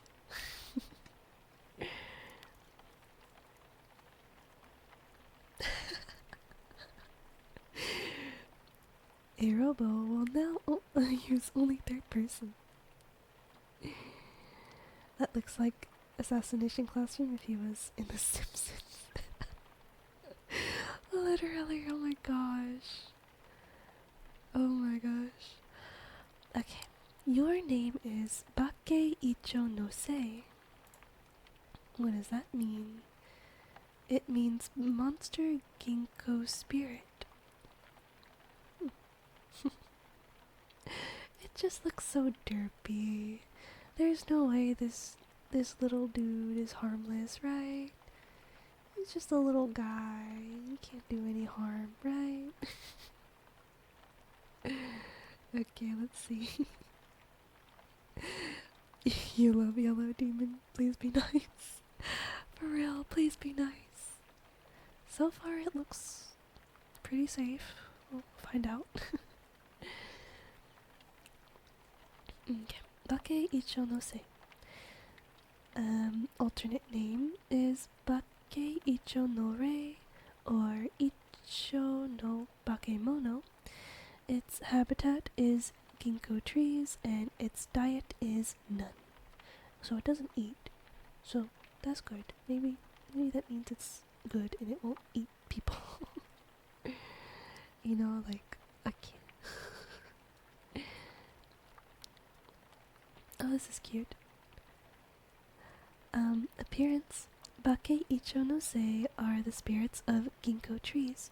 They are very tall with bright yellow bodies, the color of ginkgo leaves in autumn. They wear tattered old black kimono and carry small gongs. Behavior. Bake Icho no Se appear near very old ginkgo trees and strike their mallets. It's not known whether there is some purpose to this other than making those who hear them feel strange or shocked. Origin. Bake Icho no Se was first depicted in an 18th century yokai scroll by Yosa Buson. Although he described as the ghost of an old ginkgo tree from Kamakura, he did not include a detailed description of it. Later, Mizuku Shigeru elaborated on this spirit and connected it to old superstitions about ginkgo trees.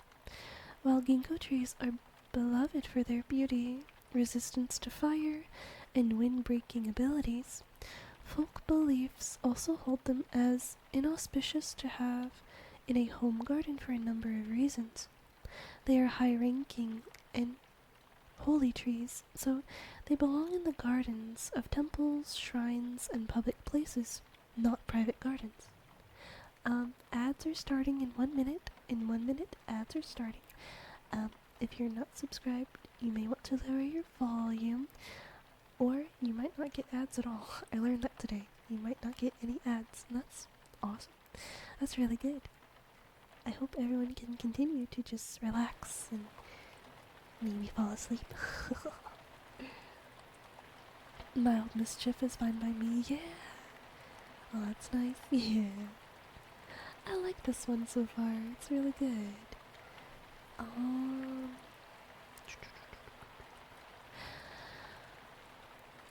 Placing a ginkgo is in one's own garden was sacrilegious. In addition, they grow tall very quickly and can cause a house to become dark, which can interrupt or alter the flow of inyo, which is yin and yang energy. If the roots grow underneath the house, they could spread sickness and misfortune to a family for many generations. Residents in houses with ginkgo trees would become sick and die much sooner than those without. All manner of strange things could happen in and around houses which had ginkgo trees in their gardens. Oh, okay, I see. Just a silly tree spirit. Yeah. Yeah, just don't have your own in a private garden. Non-residential fairy. Like you can't have it all to yourself, basically. It's cool.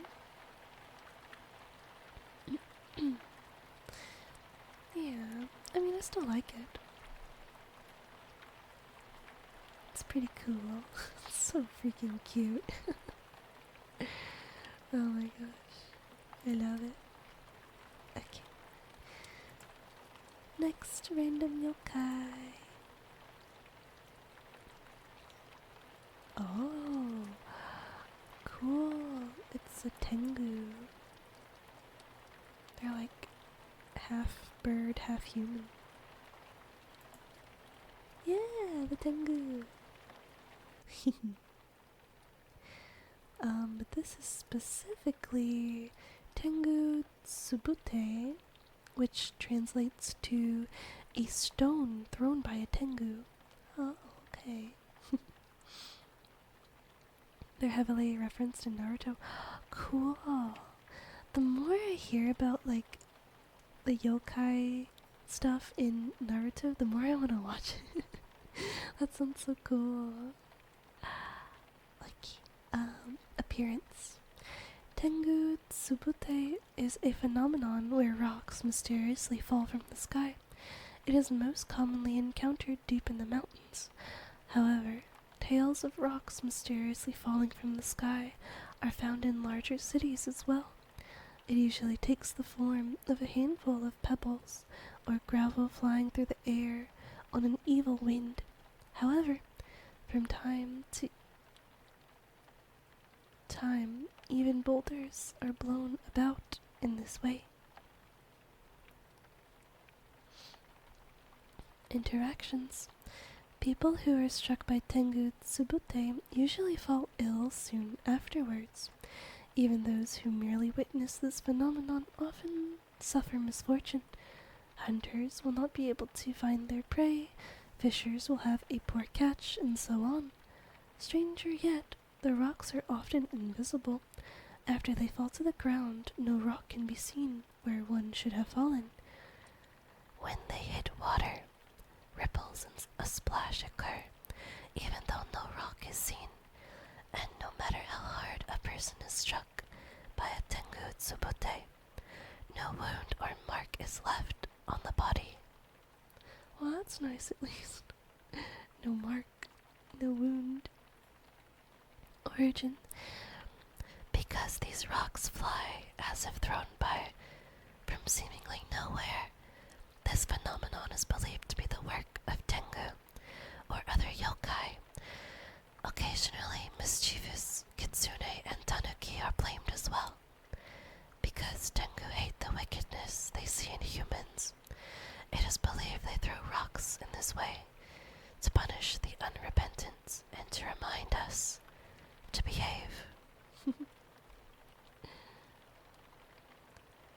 Rule of thumb, Naruto is just rewritten Shinto. Oh wow, that's actually really cool. A wild girder appears. What's a girder? I don't think I know that one. I mean, good and bad, hard to find the reason, yeah? Yeah. Oh, you caught the girder. What is this? I don't know. Me neither. It's yours now. It's yours. But yeah, it's pretty cool. It's pretty funny. They just be throwing stones at people. Okay, next up.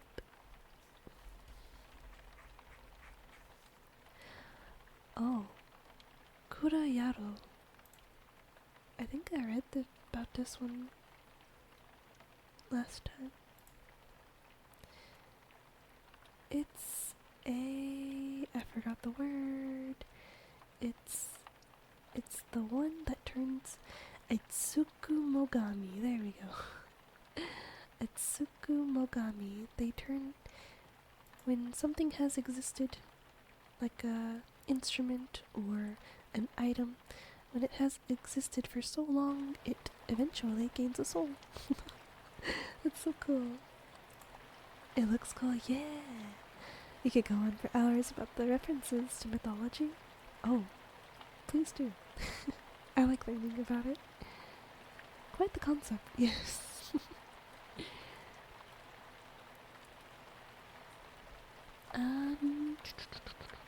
Translation. Kurayaro translates to saddle rascal.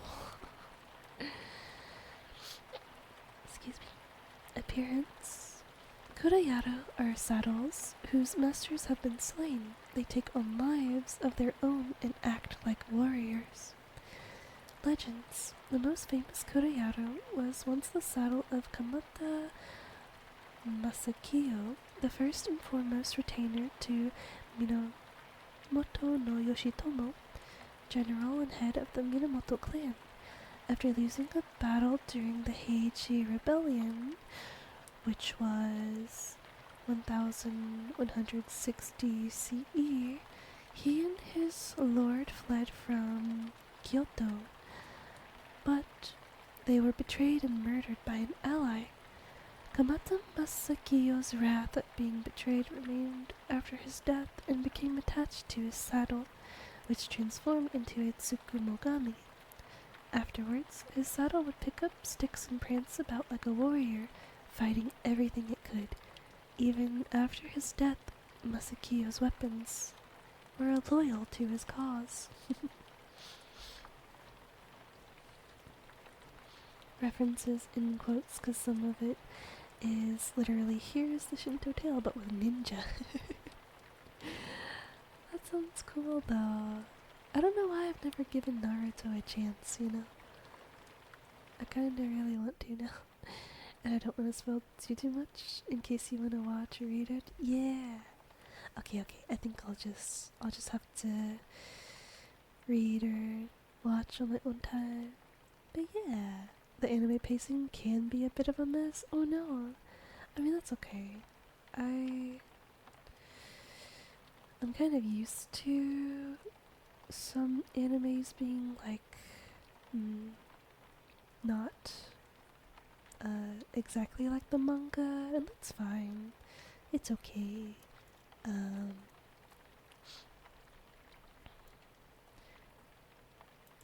I know, well, this is just how I feel, but when I was watching Attack on Titan, it kind of felt like a mess for a while. Like the pacing felt weird, but eventually I finished it and I liked how it ended. It was pretty interesting. Oh my.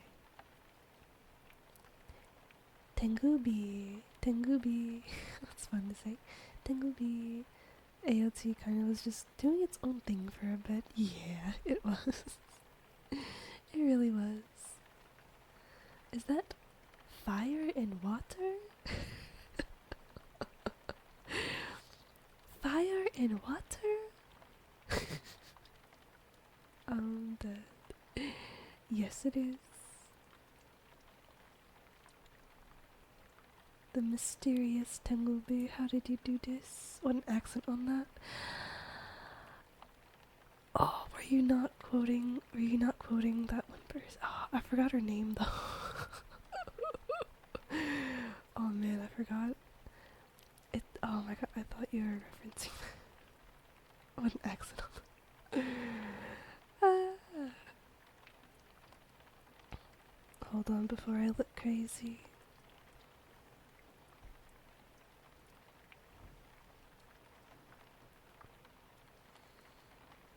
Oh, you weren't making a reference, but now you're curious? Yeah, 1 second. I'll find it. Fire and water? Gosh, I forgot her name. She's a VTuber though. Korone. Korone Inugami. Water in the fire? Why? Water in the fire, why? She's funny. They probably spilled some oil on the water. I guess so. Oh my. Tengubi.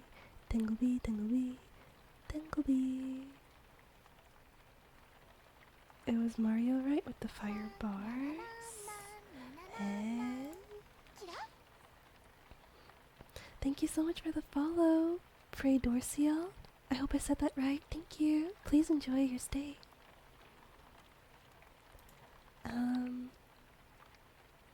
But yeah, we're about to read about the Tengubi. translates to Tengu Fire. Alternate names are Tengu no Gyoro and Taimatsu Maru. Habitat is riversides. Oh, yeah, I think it was Mario. Yeah.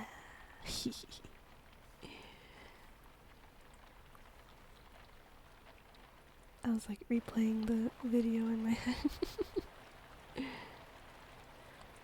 Appearance. Tengubi is a fireball phenomenon seen near rivers in Aichi, Shizuoka, Yamanashi, and Kanagawa prefectures. It appears as one or more, up to several hundred, reddish flames which float about in the sky. These supernatural fires are said to be created by Tengu. Behavior. Tengubi descends at night from the mountains to the rivers. Excuse me. You've seen the clip, you think? Oh.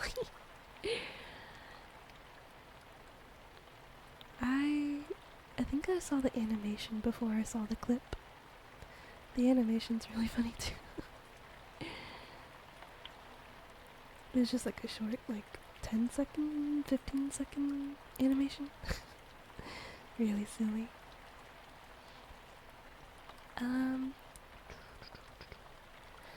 Behavior. Tengubi descends at night from the mountains to the rivers. Often it starts as a small number of fireballs which split into hundreds of smaller flames. These flames hover above the water for some time, as if dancing. Afterwards, they return to the mountains. Interactions. In most cases, humans who witness Tengubi invariably meet with disaster, usually in the form of a serious illness contracted shortly after the encounter.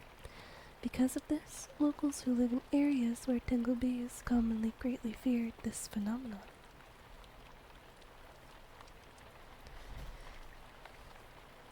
If a local happens to see a Tengubi, they will immediately drop prone and hide.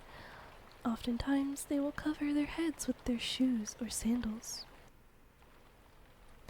Occasionally, Tengubi can be helpful to humans.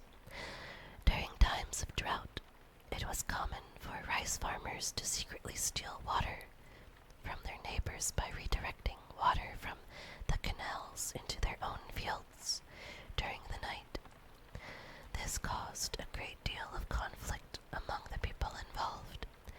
However, when Tengubi appeared above the canals, would-be thieves were thwarted, either out of guilty conscience or because the light from the Tengubi made it impossible to sneak around.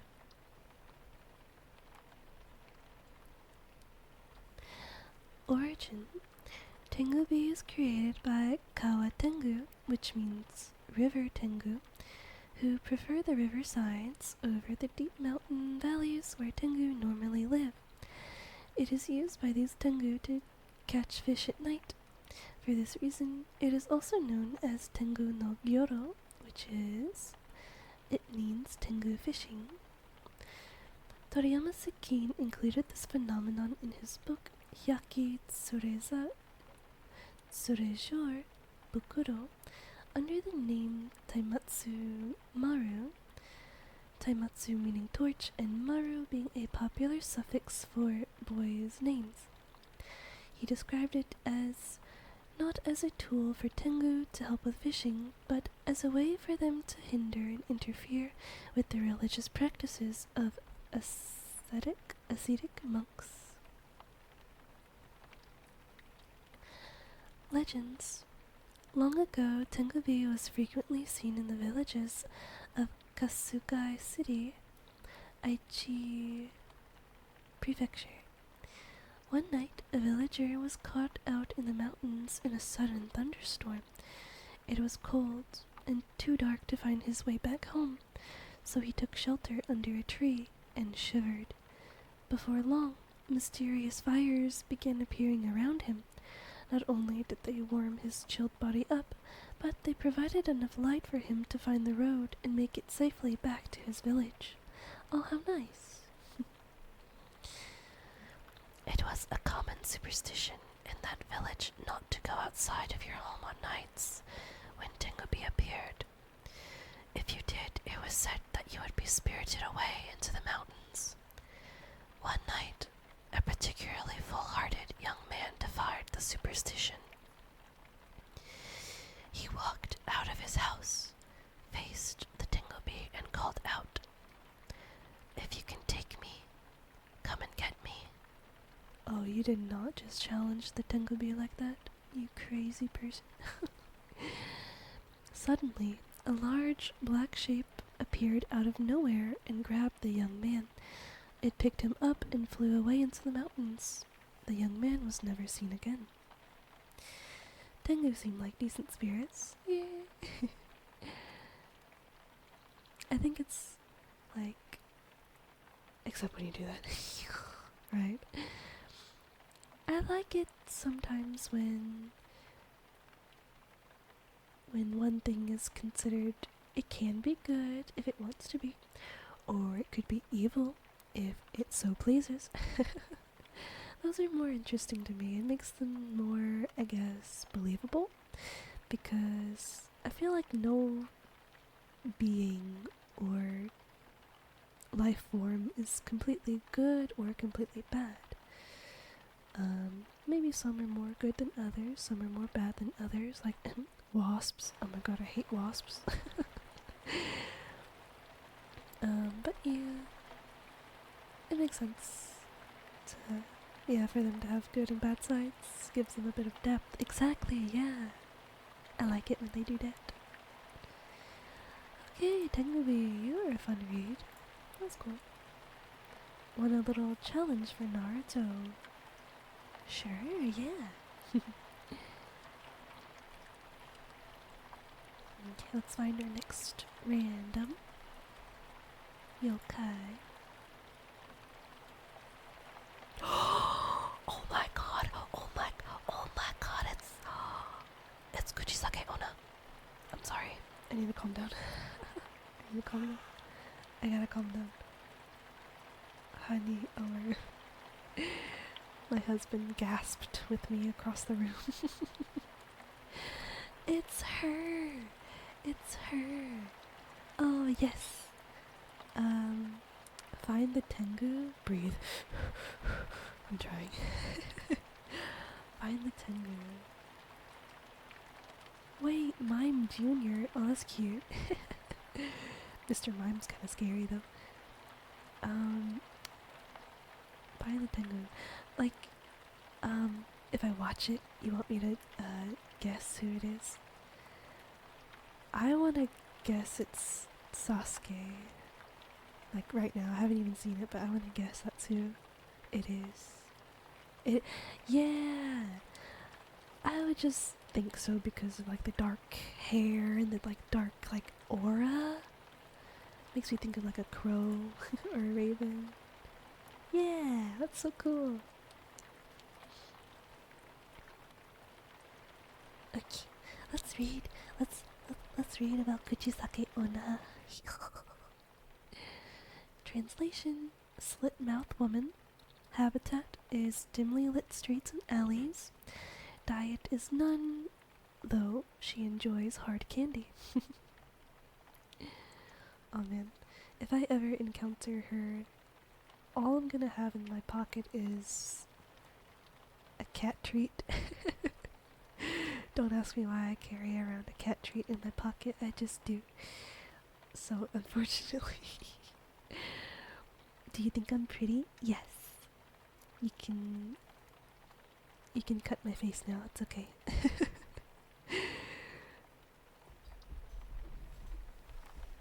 Okay. Appearance.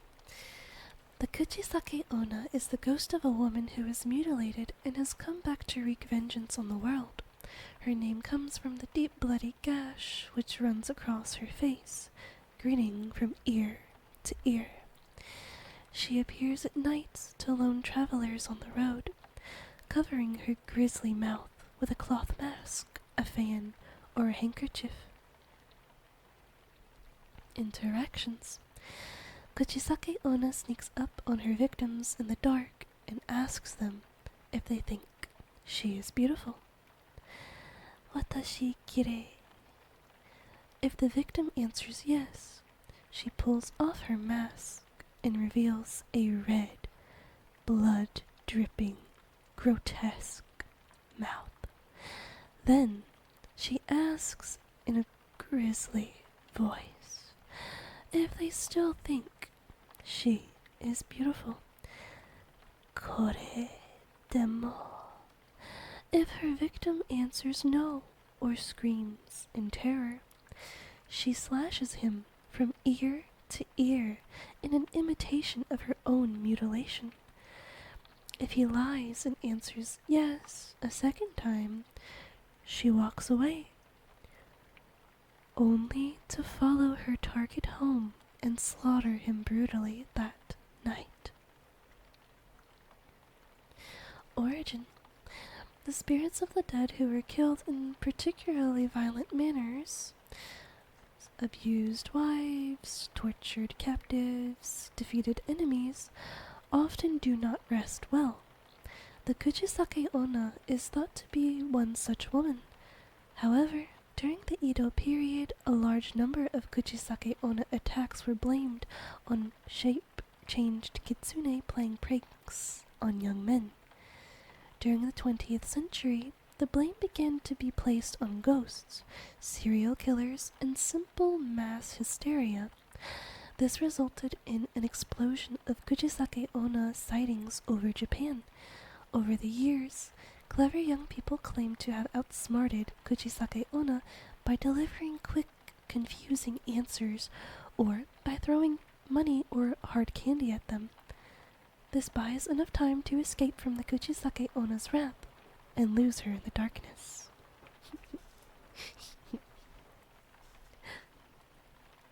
I love reading about her. Has anyone read the comic? Like, it's like the webcomic, like it's a website and you just scroll and read. I kind of want to do that now. Sorry.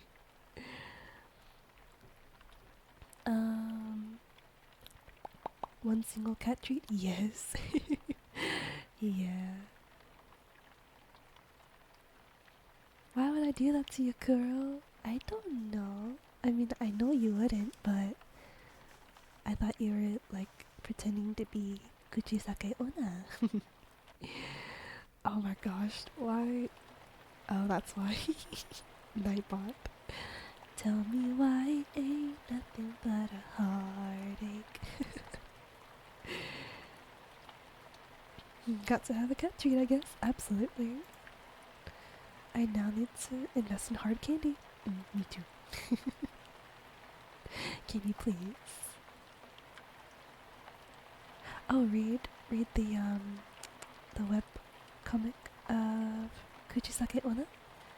I heard from her by a YouTube channel named Snarled. Ooh, I haven't heard of them. Oh, I forgot who I used to watch. I used to watch someone read webtoons or webcomics, like horror. Yeah, the web thingy. Of course, let me find it. I think it's 11:18 p.m. I think we'll do that, and then we're gonna read. Let me find it if it still exists. Let's see if I can find it. I think you'd really like it. She tells scary stories and everything. Ooh, I need to see. I need to. That's so cool though. Thank you for telling me about her. Oh man, I don't remember who made it.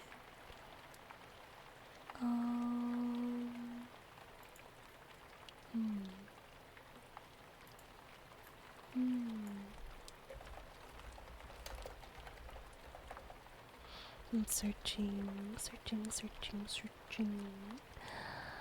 And I wonder if it's this one. Oh no. Oh, maybe.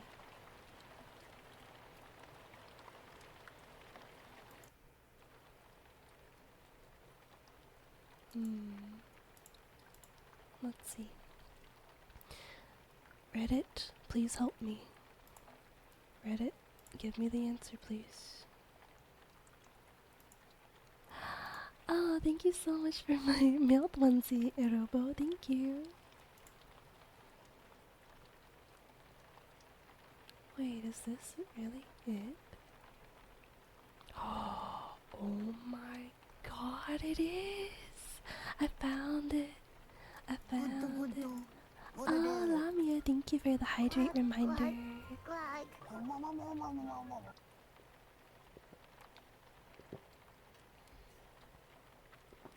Okay. I wonder if it'll let me read the full thing. Excuse me.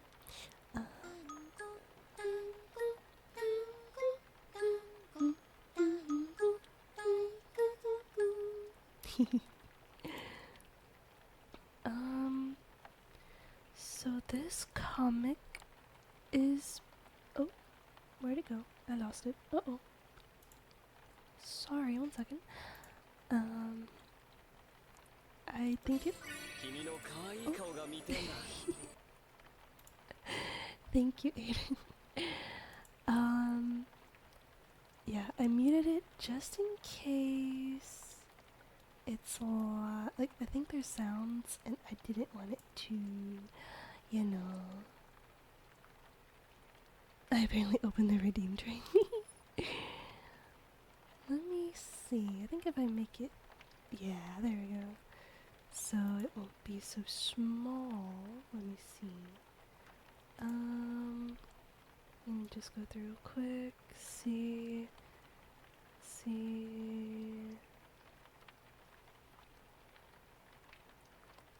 Yeah, okay. This is it. Let me show you. Boom. Oh my god, that is too big. That covers me. Uh-oh. That might be too small. Oh no. Can I zoom out?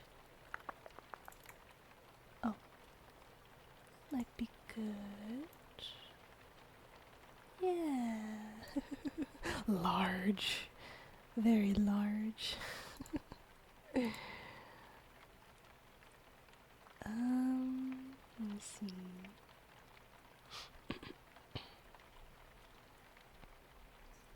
Oh. Okay. I was hidden, yes. It's okay, I'm back. So this is called Bongcheon-dong Ghost. Story and art is by Horang. Oh. I think I used to read this on Webtoon. This is on Webtoon, by the way. I like to read the comics on there. She returns swiftly. I am back. Okay. I love it when they say this story is based on true eyewitness accounts.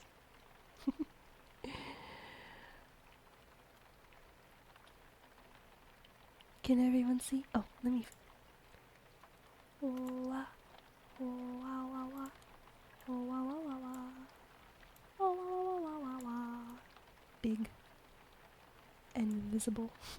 There we go. There we go. That's better. Okay. The story is based on true eyewitness accounts. This is very spooky, by the way. This is very spooky. I know it's nighttime. If you are prone to being scared, please don't feel like you have to read along or watch. We're poor. Thank you so much for the follow. Please enjoy your stay. I hope you're in a spooky mood because we are reading about Bongcheon-dong Ghost, which is basically Kuchisake onna. Okay, let's do it. I think I can scroll it over a bit more. Okay, there you go.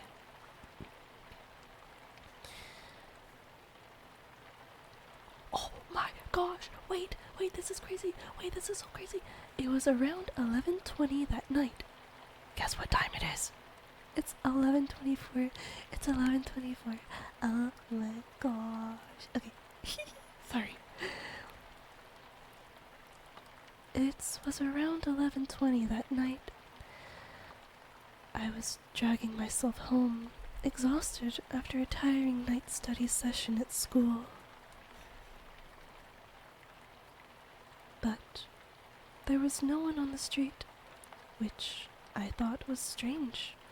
I usually see a lot of people even at night, since my apartment complex is pretty big.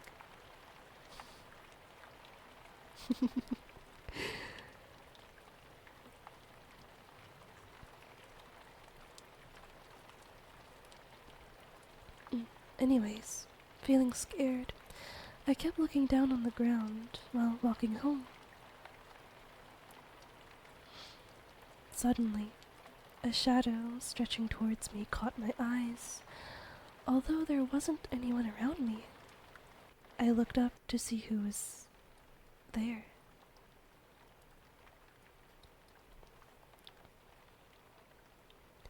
Hello. Hello. And saw a woman walking in front of me, but she looked a little strange. Am I remembering wrong? This might not be Kuchisake onna. I'm sorry. I might have put 2 and 2 together, but it's not 2 and 2, it's like 2 and 4. I don't remember. I can't remember this story very well. But hey, it's still spooky, so let's read it. Oh my. Well, let's see. Yeah, I'm invested now. I saw a woman walking in front of me, but she looked a little strange. I could say that she looked crippled. She was limping and struggling to walk in front of me. Since she was walking very slow, I soon caught up with her. Up close, I was able to see her even better.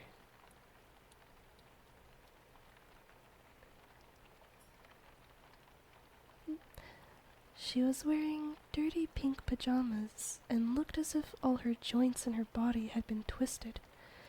Worse, her hair was a mess and sticking out to everywhere.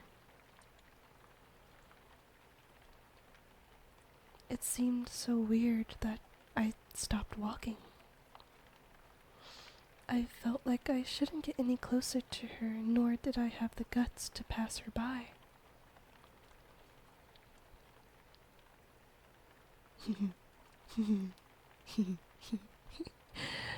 Yeah, if there was sound right now, I'm sure it would have been so freaking loud.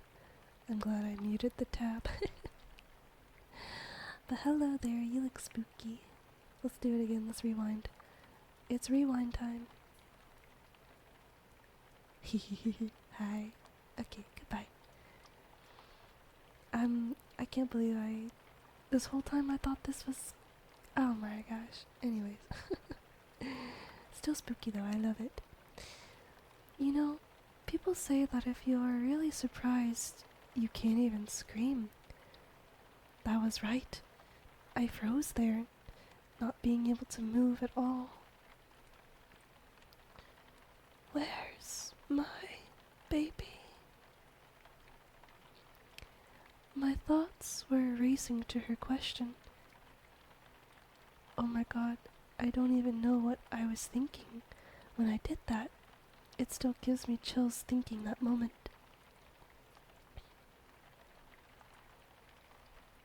I answered, pointing as far as I could. Oh, over there. I just wanted her to get away from me. Then she limped towards where I had pointed to, and I couldn't see her anymore.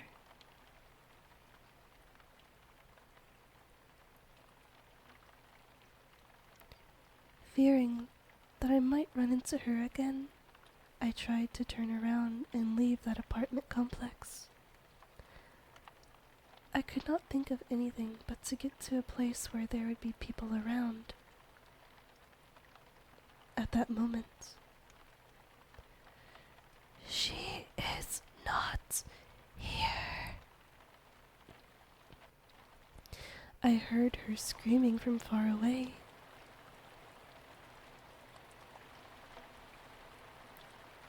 Oh, hello.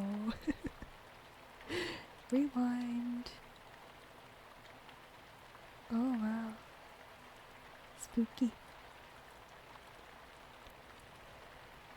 I don't remember anything from then on. I heard that my neighbor found me passed out on the ground and took me home. Oh lord.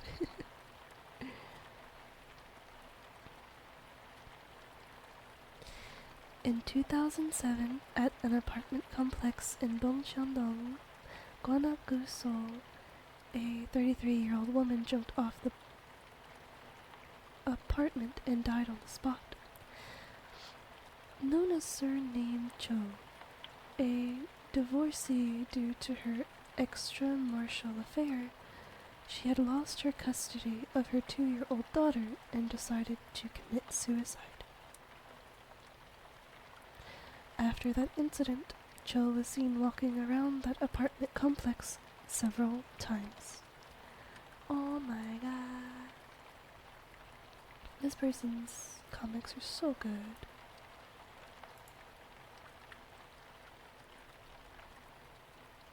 Horang, so good. Alright. So, that's gonna be all from me tonight. I hope everyone enjoyed the spooky ASMR as much as I did. I'm so happy I got to read that comic again. It's been so long. Oh my gosh. Quite the start. Let's see who we can raid. Who's live? Any suggestions? Oh, you're so welcome. Thank you all for being here. I appreciate each and every one of you so much. Let's see.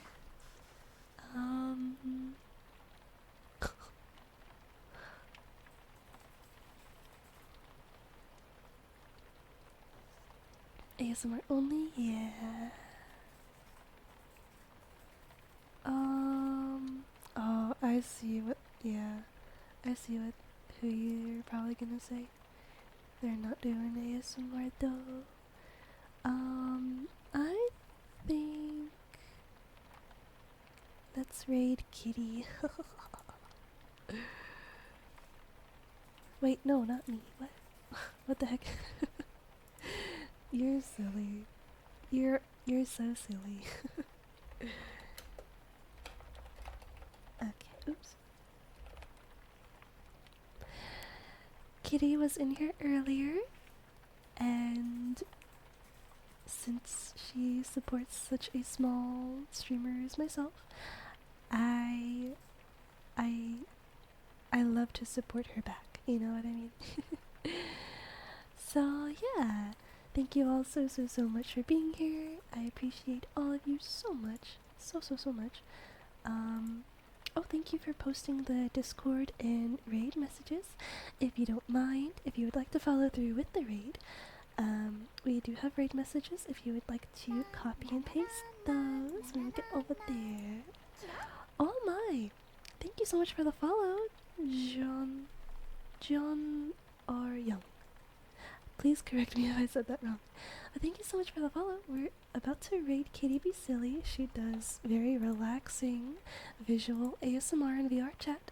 I hope you all enjoy her content as much as I do. And yeah, this is the last stream of the year. New Year's is very soon. Hope everyone has a wonderful, happy New Year's. And yeah, thank you all again for being here. Thank you. And yeah, please have a great rest of your day or night, depending on where you're from. I hope that I will see you again next time. Bye bye.